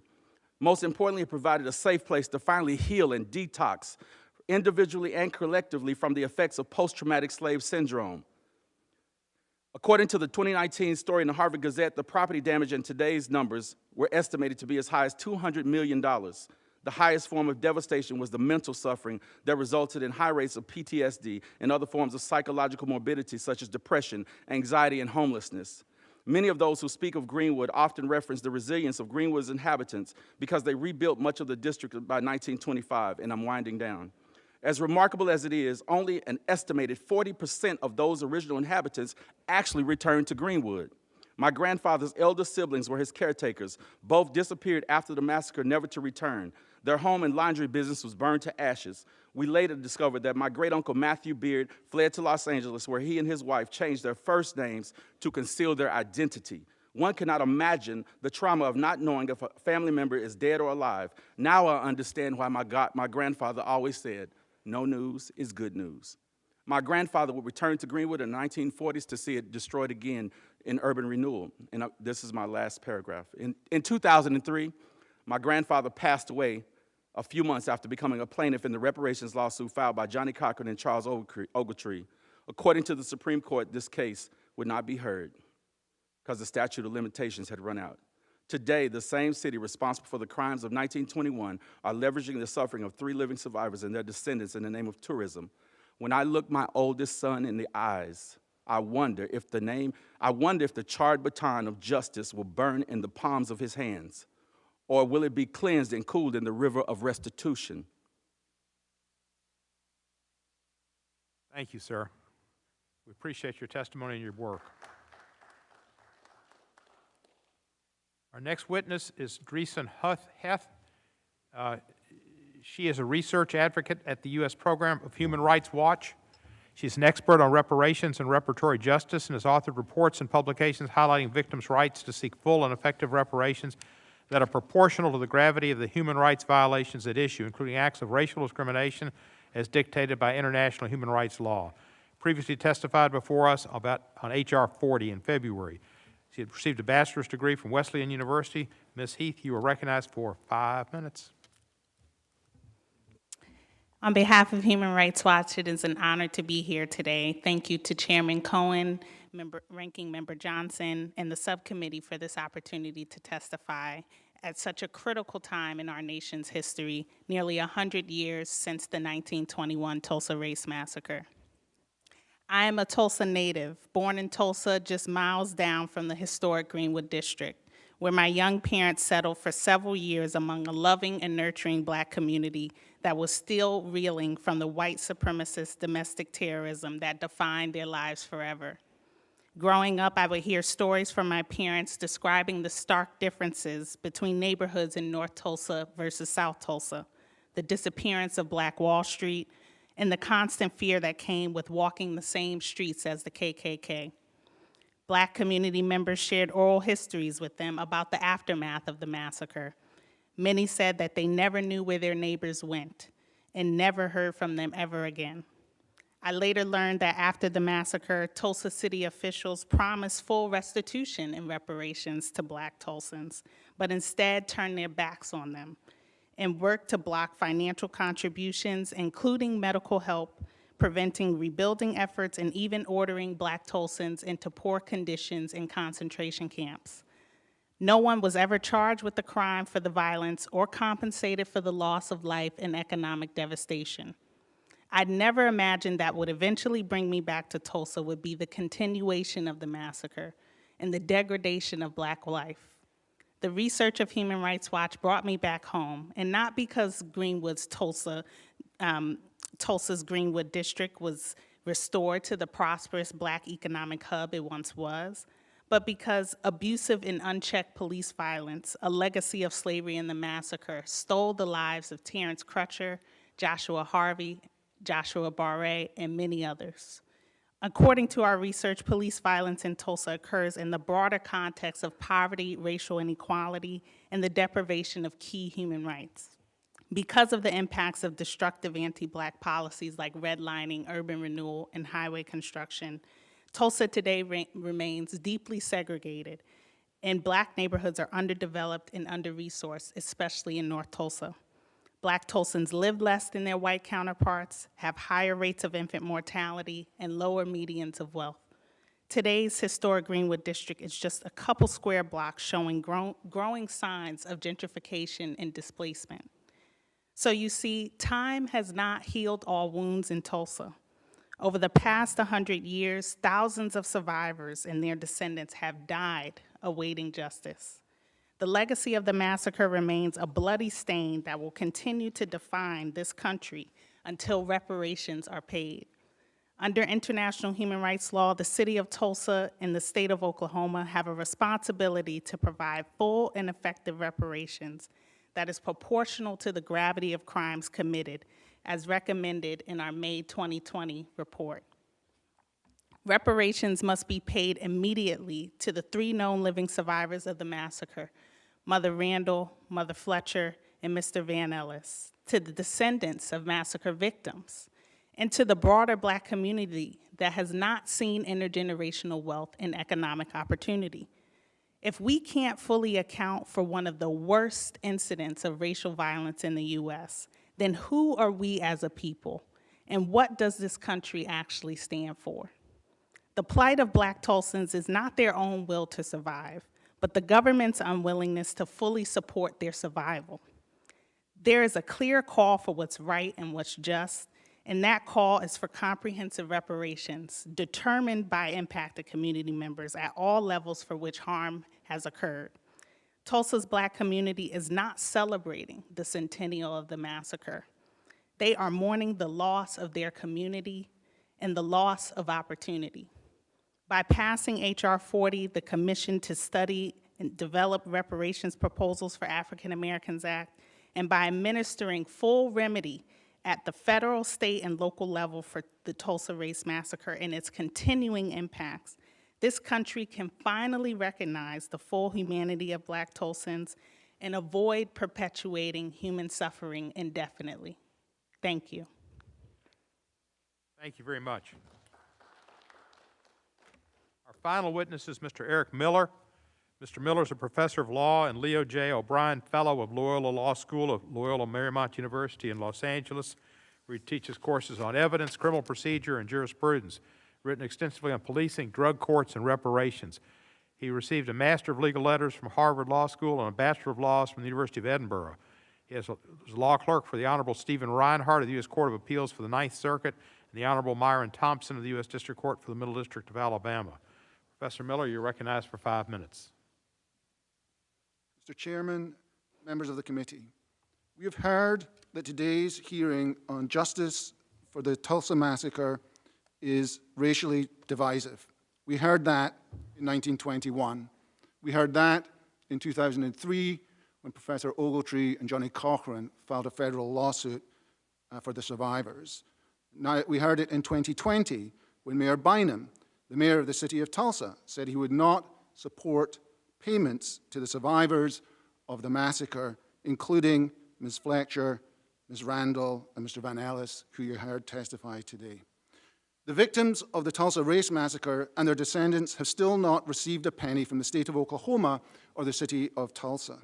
But even some direct payment is not enough. They need transformational justice to remedy the systemic, ongoing wrongdoing still suffered by the victims, their descendants, and the current residents of the Greenwood and North Tulsa districts of Tulsa, Oklahoma. To provide an appropriate remedy, we must understand the nature and scope of the wrongdoing and its impact on the victims. The massacre not only destroyed the Greenwood community, its infrastructure, and human and social capital, it created a diaspora of people driven from their homes, their families, and their support networks. Here's what the state of Oklahoma said about their role in the massacre in a statute it passed in 2001. Quote, local, municipal, and county officials became participants in the mob that killed, looted, and burned down Greenwood. Quote, local officials attempted to block the rebuilding of the Greenwood Committee. Local officials enforced, quote, a conspiracy of silence that served the dominant interests of the state, which found the riot a public relations nightmare for a community attempting to attract new business. The state, quote, ignored its, quote, responsibilities rather than confront the realities of race relations that allowed one race to put down another race.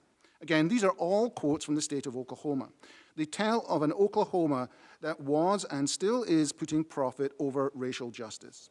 But they stop short of accounting for the continuing acts of racial discrimination in the years and decades following the massacre. They also fail to account for the people who fled and could not return, some because they were targeted for violence, some because they could not rebuild, or some simply because of the unbearable psychological trauma of the massacre. This great diaspora of the massacre is owed justice too. Typical reparations remedies include trust funds, a commission to identify the victims and their descendants, some permanent historical record, some form of direct payment to the victims, and college scholarships for the descendants. That's roughly what Congress provided for the victims of Japanese internment. However, the remedies for Tulsa must also address the current acts of the city and the Chamber of Commerce who destroyed social, economic, and cultural institutions and who continue to profit off the victims and survivors by misappropriating the histories and likenesses of the victims and their descendants. Repair requires rebuilding infrastructure in Greenwood and North Tulsa, buying back property, building hospitals and health centers, redirecting the highways that split these communities and families and friends apart, and remediating the environmental harms within these communities in Tulsa. These are the engines of its economic, but also its social and human capital. Repair also requires addressing the trauma and hurt experienced by the diaspora of descendants that exists around the country and around the world. The lead plaintiff in the 2003 federal case, which I was proud to be part of, John Melvin Alexander, a World War II and Korean War veteran, said that, quote, the white person can't realize what they've done to the black people here, end quote. The enduring trauma of the massacre marked the survivors and their descendants, and still does, as you've heard from so many people, to this day. We need a remedy fit for this massive act of horror. We've come here to Congress to ask you to visit. Thank you. Thank you, Professor Miller. We'll now proceed under the 5-minute rule with questions, and I'll begin by recognizing myself for 5 minutes. Mr. What? I know is Mr. Sullivan, are you available for questions? Is he here? Well, let me start with Mr. Miller, then. I'd like to have Mr. Sullivan for a question. But Professor Miller, some argue that the harms are in the past, that most of the victims and perpetrators are dead, which is all true, and there's no party responsible for the harm, nor any party entitled to receive compensation for the attack. What is your response? Well, my response is that we can still see the ongoing harms of the Tulsa Race Massacre to this day.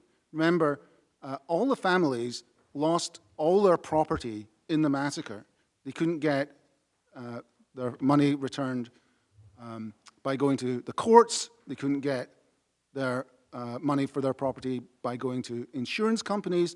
And so it was a devastating financial loss for over 10,000 people in Tulsa, Oklahoma. People fled the city. Families were split apart. And so infrastructure was destroyed.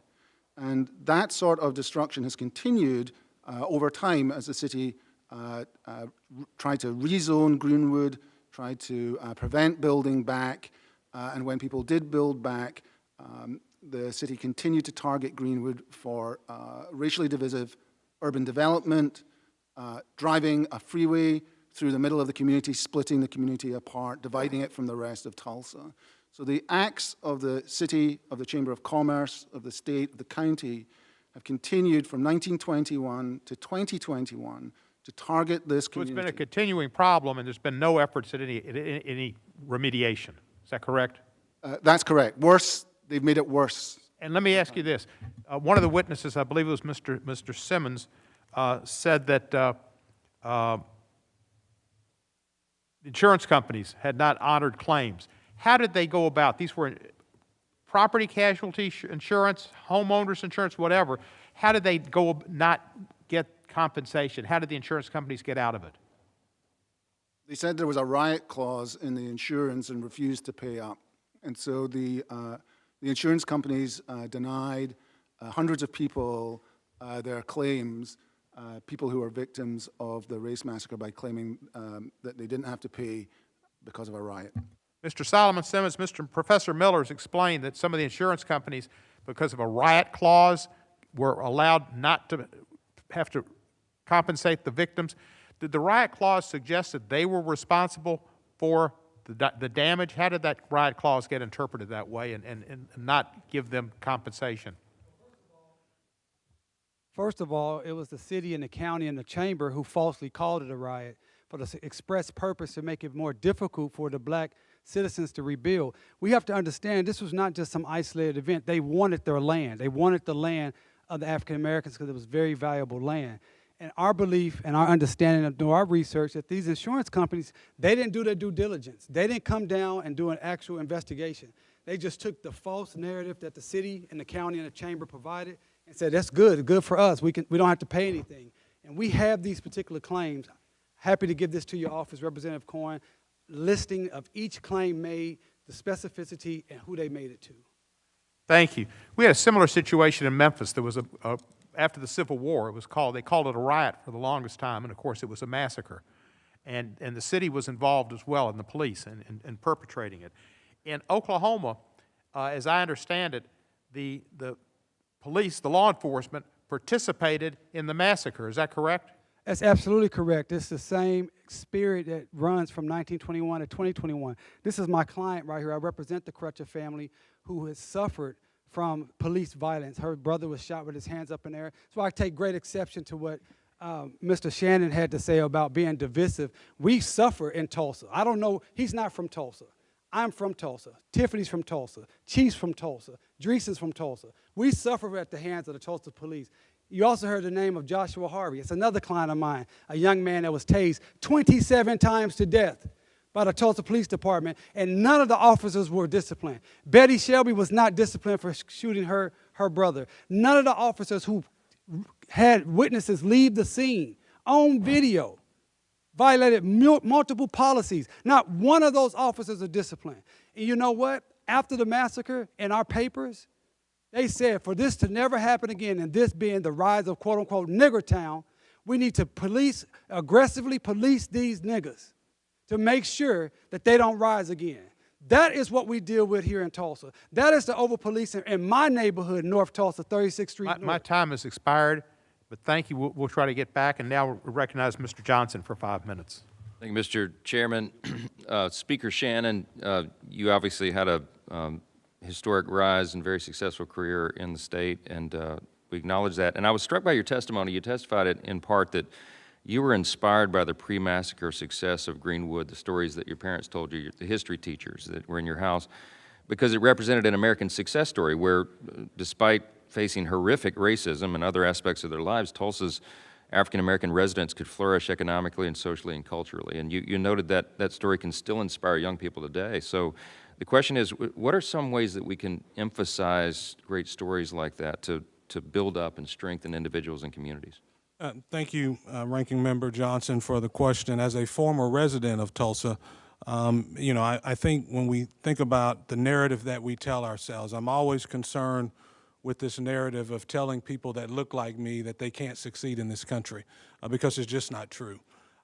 This country is a land of systemic opportunity. It is not a land of systemic racism.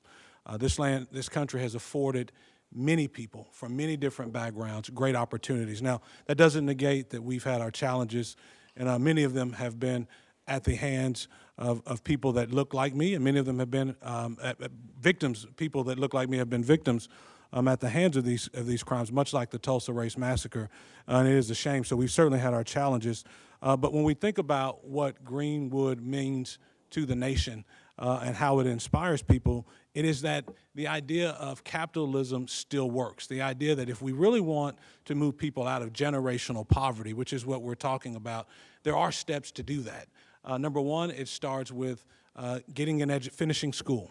Whatever school you're in, do the best you can and finish it. The second one is getting married and staying married. We know that those things work, that moves people out of generational poverty. The third thing is to invest. To get a job and keep a job.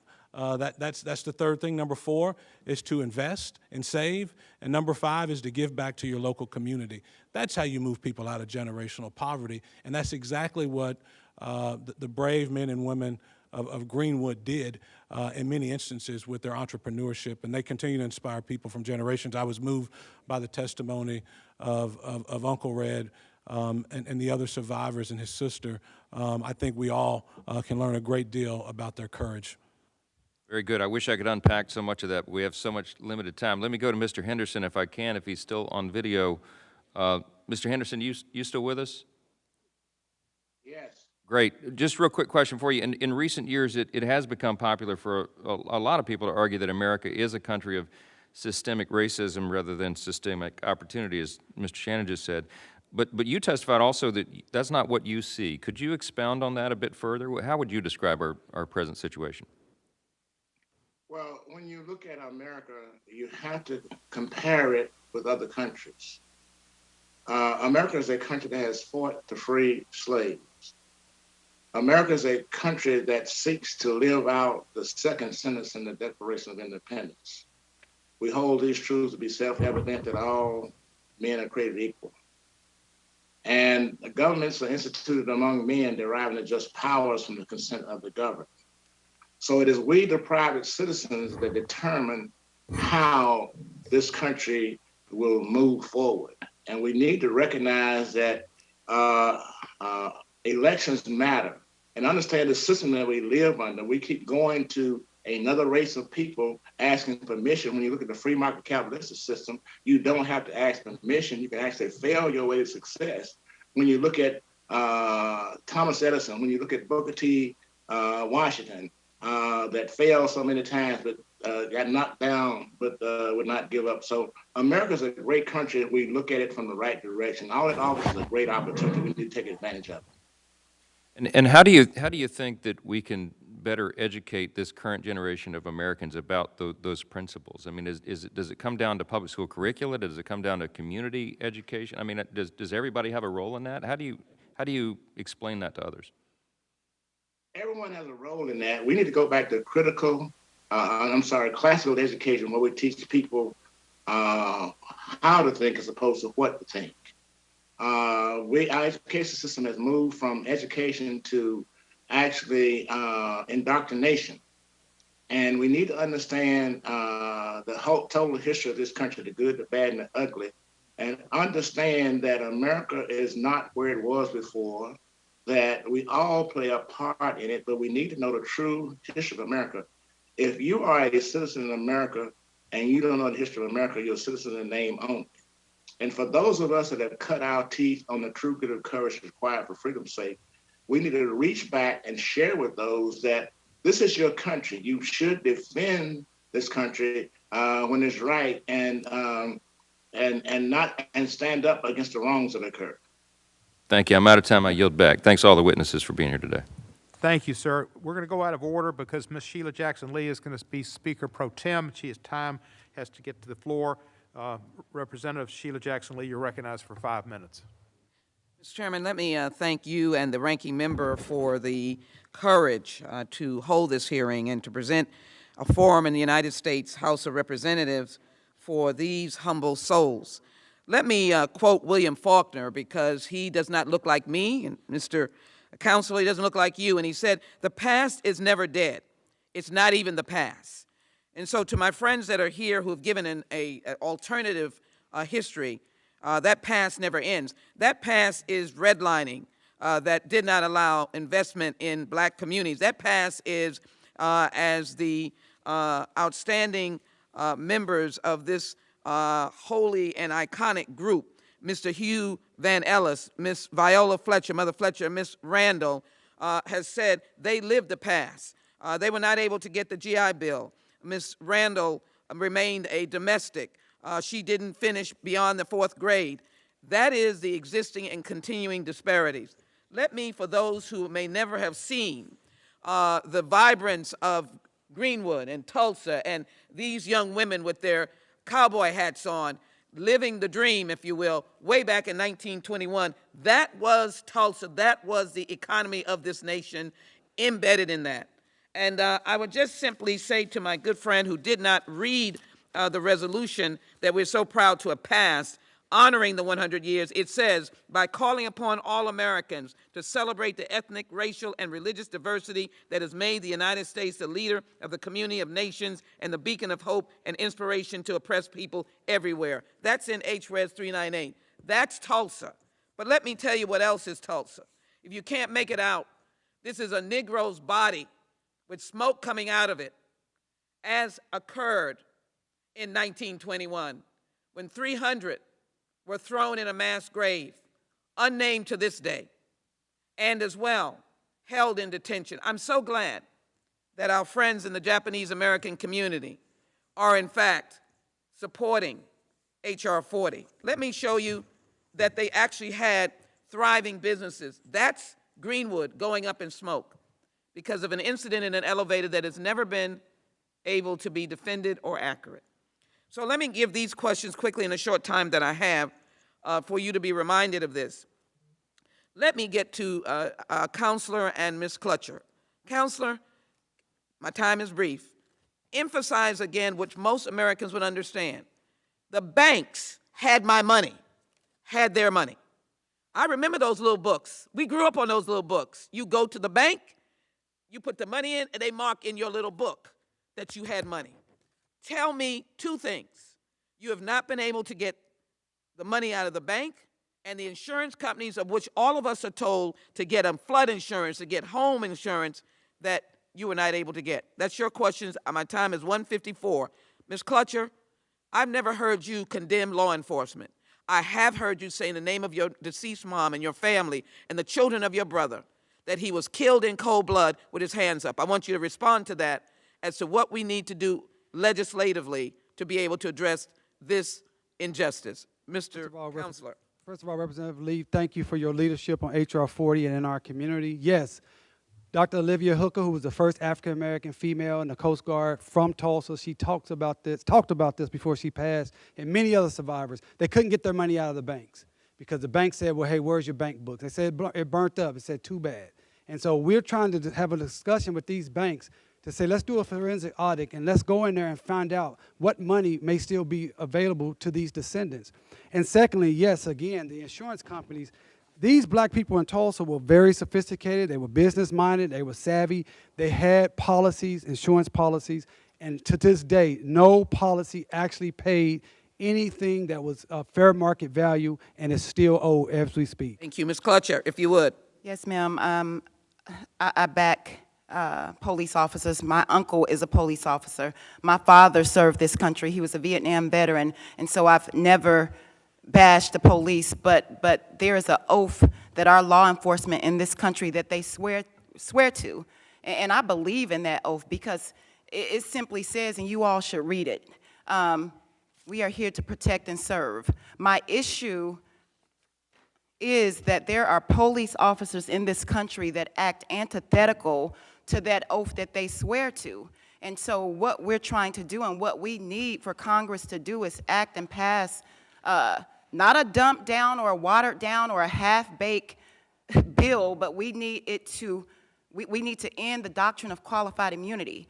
That doctrine has hurt my family. There's been a civil lawsuit sitting on a judge's desk since 2017. We've had no closure. My mom went to her grave not seeing justice for her son. And so there are policies in place that allow police officers to get away with legal murder, and we need to make sure that we pass that. Thank you. My time has run out. I just want to put into the record this statement from the Tulsa Race Massacre that indicated in 2001 damages were up to $100 million. Today in 2021, it may be $200 million. And my commitment to you is to find justice and relief and to demand that the mayor of the city of Tulsa give you the resources to those descendants, not for his pocket, not for the city of Tulsa, but to be able to get those raised monies. Mr. Mayor, hear me now. In the rightful hands of those descendants that are here today and those descendants of those who have died. It is now, the time is now. I yield back, Mr. Chairman. Thank you for your courtesy. Thank you, Representative Lee. Thank you. Ms. Ross, you're recognized.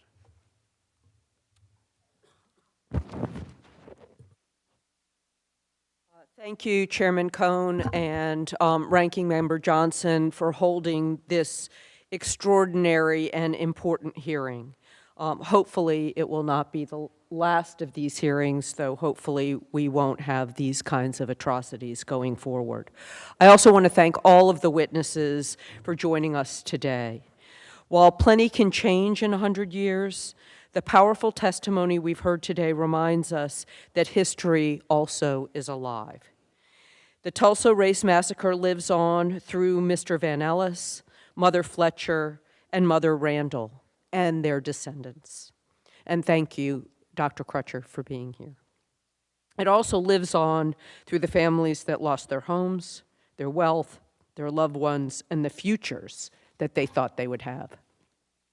For those who do not believe that racism exists in the United States, I hope the testimony of our witnesses helped them understand that racism and brutality 100 years ago, 400 years ago, continues to stand in the way of the success of the people here today. Tulsa is not the only city where violent white supremacy has set our nation back. In my state of North Carolina, white supremacists carried out a massacre and a coup d'etat in 1898, toppling the multiracial government in the majority black city of Wilmington. Like Tulsa, Wilmington was once the home to a thriving black community. White supremacists were able to demolish black homes and businesses, kill black civilians, and overthrow a democratically elected government because the system of power in our nation and our state did not intervene. My first question is for Mr. Solomon Simmons about the aftermath of the massacre. It's a dramatic example of how racism, both in the form of violence but also discrimination in government policy, has contributed to the wealth gap between white and black households in present-day America. How did the massacre and its aftermath impact survivors and their descendants' ability to build and pass on generational wealth?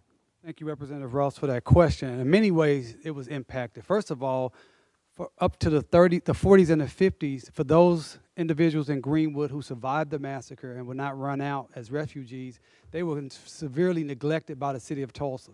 They didn't receive any type of city services. They didn't have paved streets. They didn't even have proper plumbing so they can have running water in their homes.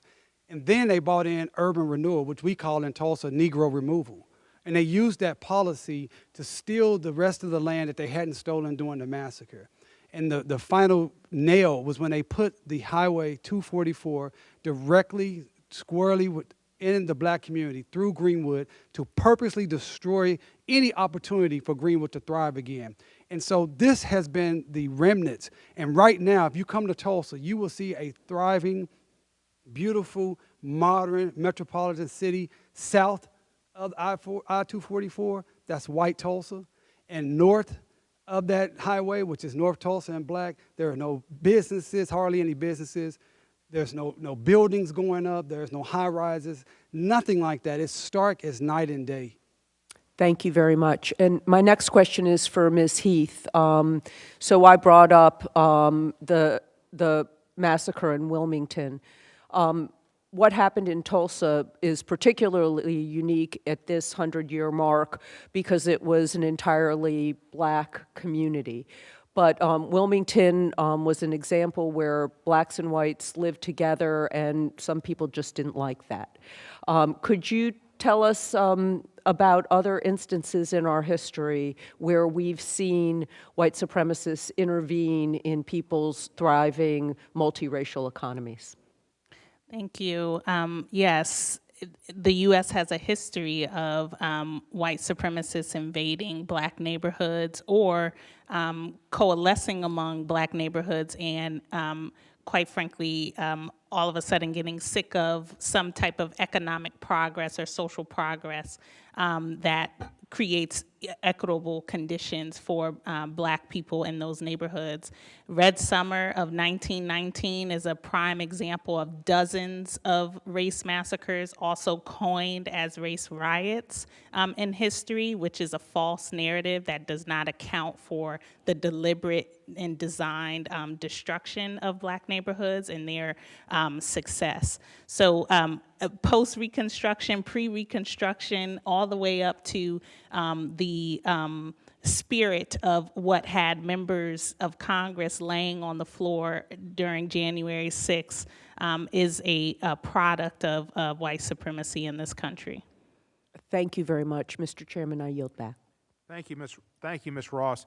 Next in order is Mr. Hank Johnson, who has been a leader on this issue in the Congressional Black Caucus and a leader on this issue and others throughout his time in Congress since 2007. Thank you, Mr. Chairman, for holding this very important hearing, and I also want to thank the survivors of the massacre who spoke on the first panel and shared their stories with us today. As the 100th year anniversary of the Tulsa-Greenwood Massacre approaches, we must examine this part of our history, lest we be bound to repeat it. The massacre of black lives may have been the deadliest, but it certainly was not an isolated event. Black people in this country continue to fight against racist violence even today, and the legacy of racist violence. We cannot let our future be defined by hate any longer and by racism any longer.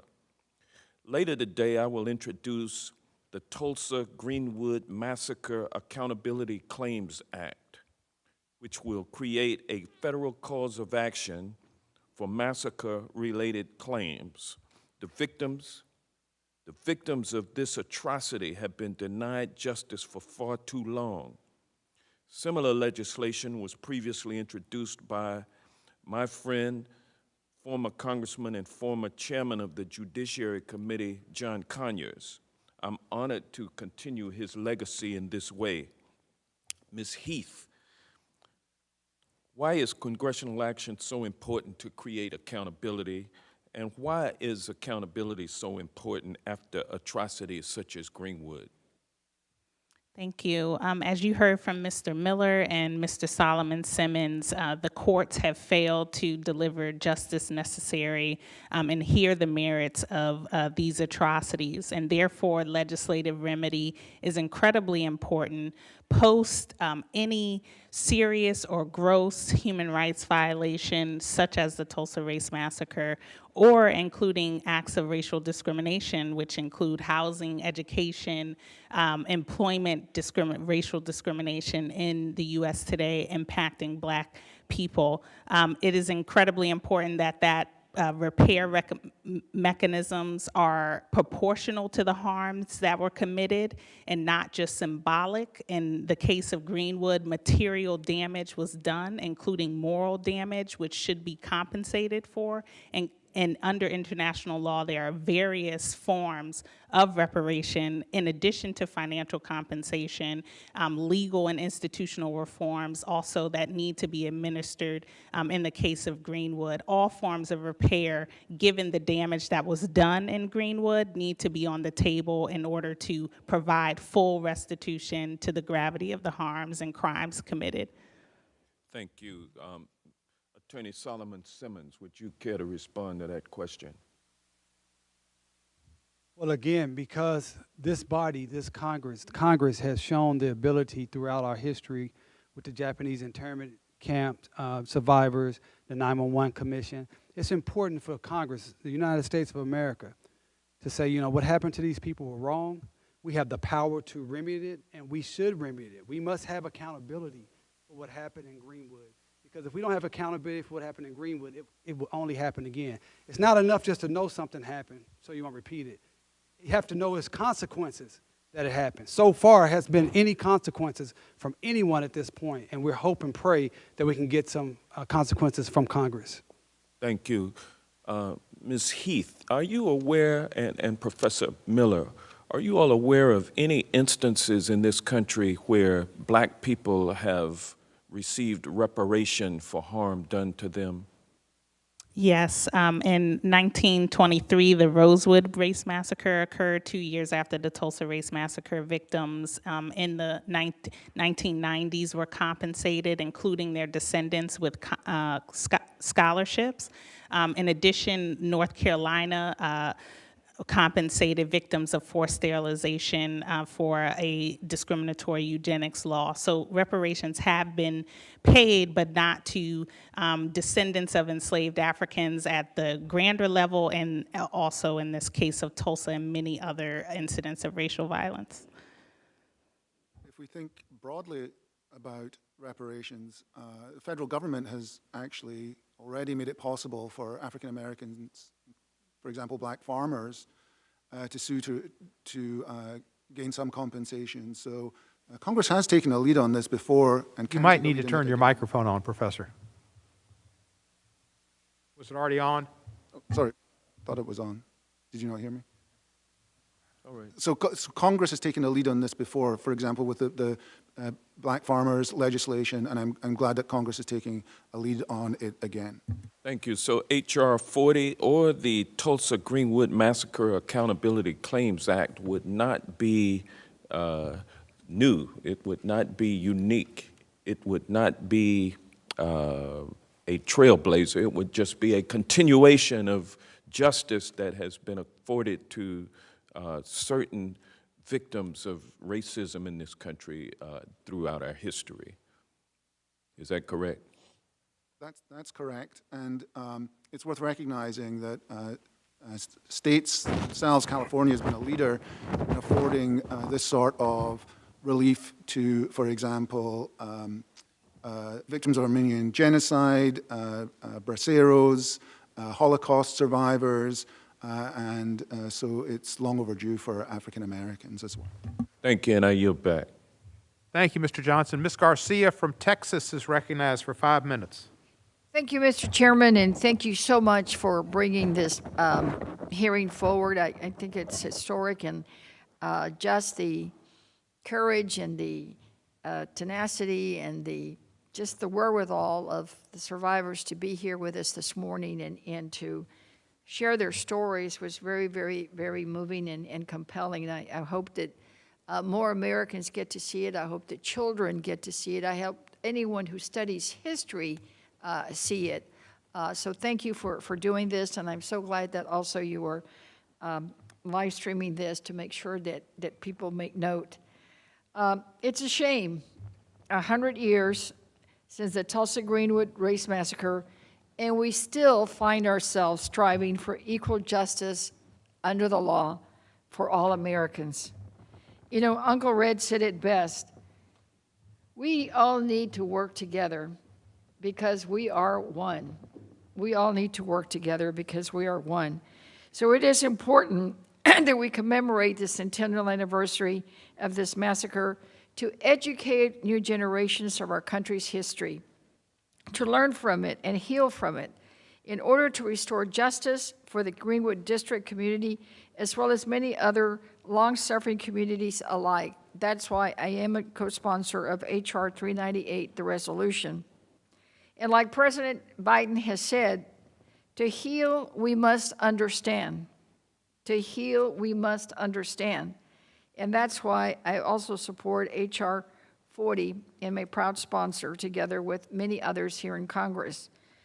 And today I've learned of yet another bill that would help restore justice for all, and that's the Accountability Act that Mr. Johnson just mentioned, and I'll certainly sign up to be a sponsor in that bill. And I agree with our nation's top law enforcement official, Attorney General Merrick Garland, that we're obligated to protect each other. That's why highlighting this event 100 years later, when racial hatred drove individuals to carry out unspeakable acts of violence against our own fellow Americans, teaches us about the evils that are perpetuated by white supremacists. Let's be clear, we will not rest until there is justice for all. If you listen to the words of Mother Fletcher, she said that she has lived this massacre every single day, every day. We owe it to her and all the others to make sure that we make change, and we do it now, not later. Hate because of the color of one's skin shall never win. We cannot let it win.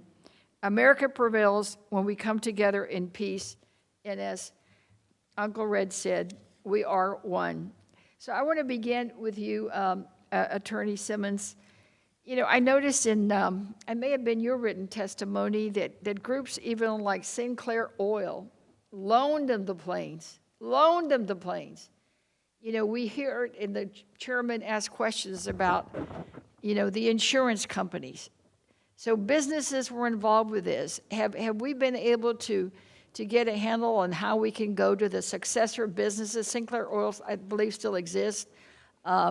Those companies obviously were bought by someone. Have we been able to try to get any damages from them? Thank you for your question. We are in the process of that. We have reached out to several companies, including Sinclair Oil. They are still around, and then many insurance companies, banks, other publications, and we're trying to hold everyone accountable. And so far, not many people want to talk to us and have a conversation. And that's what we reached out. So let's have a conversation, because these people in Tulsa, my people in Tulsa, we need healing. And you were a part of this 100 years ago, and here's the proof of it.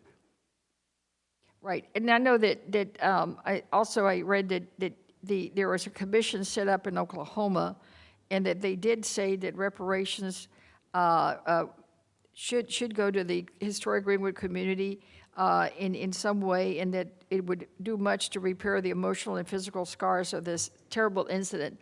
Have they done anything? Is there anything that we can do to nudge them, push them? Well, first of all, they have not done anything. In fact, those same perpetrators of the massacre are now utilizing the massacre to line their own pockets.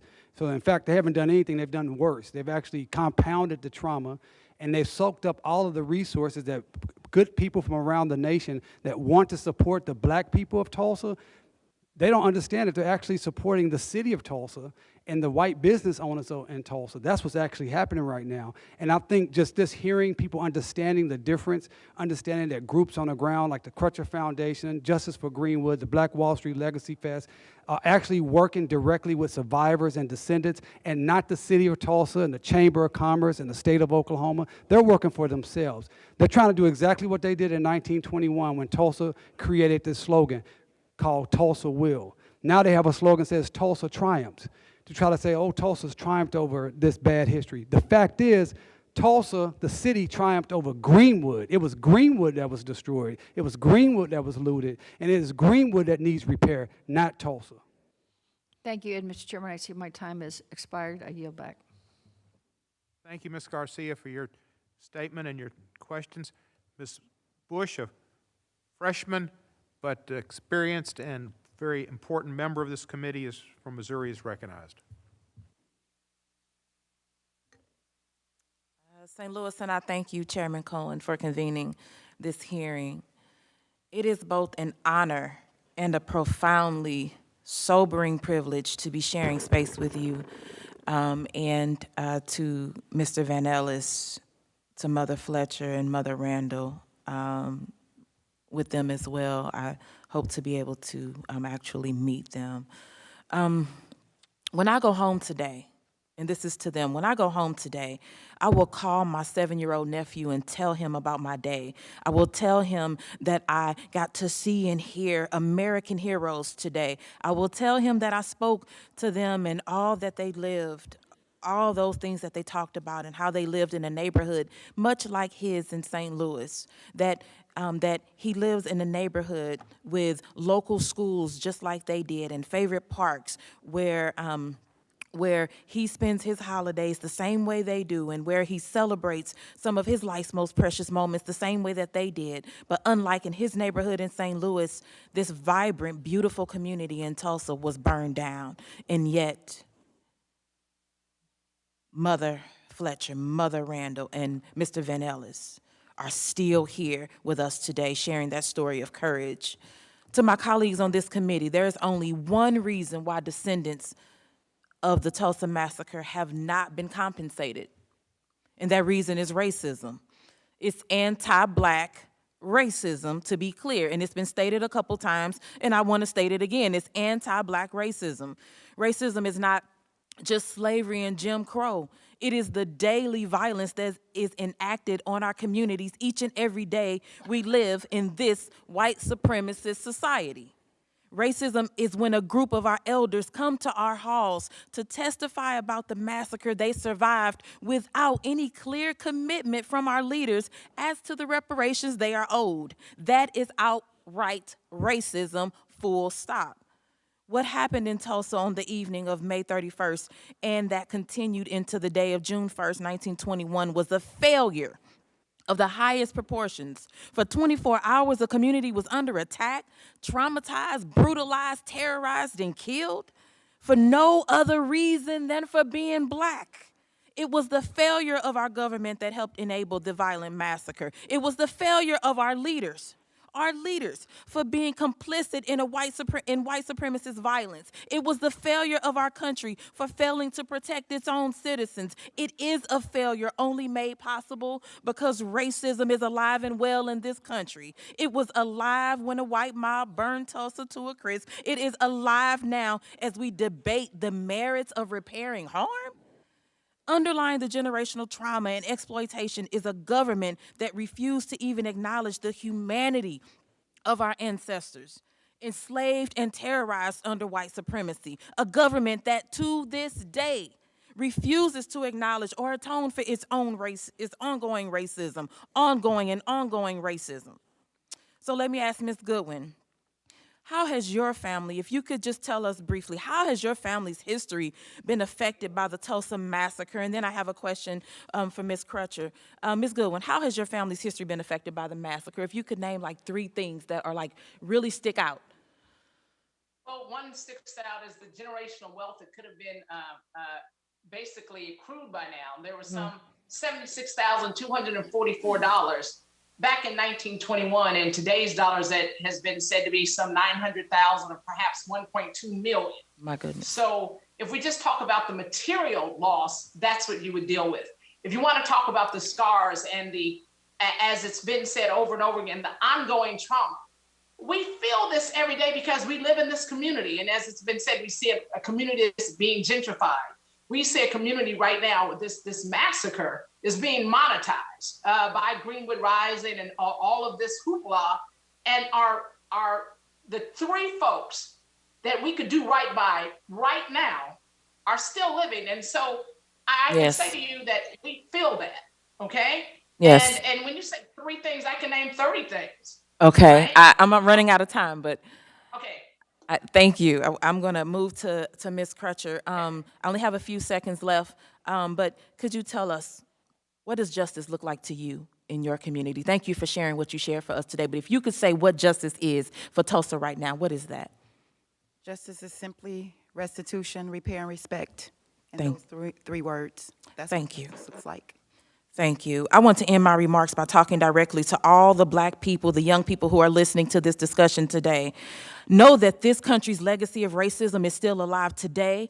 Our lives, our very existence is a testimony. It's a testament to our will and our strength. It is a testament to our power as a people and how much has stood in our way, in the way of our survival. And yet we are still here. We saw three people. They are still here. We are fighting for a world that honors our dignity and our humanity, and know that we will always do this work of liberation and justice for each and every person until it is won. Thank you. Thank you. That concludes today's hearing, and I'm going to conclude it in the most unusual manner, and then I'm going to advertise a television show. On May the 30th at 8 p.m. Eastern Time, a program called Tulsa Burning, the 1921 Race Massacre, will be shown on the History Channel. This is, I think, an important program for those of you who have watched and those who haven't had the opportunity to watch to view. Coincidentally, and just as a Wizards fan, it's produced by Russell Westbrook, but it'll be history. I've learned much today, and I've learned much over the years about the Tulsa Race Massacre, and we need to take action and show that our country understands what Faulkner said. The past is not the past. The past is never dead. We're living now. The past is still with us. I want to thank all our witnesses for appearing today. Without objections, all members will have 5 legislative days to submit additional written questions for the witness or additional materials for the record. With that, the hearing is adjourned.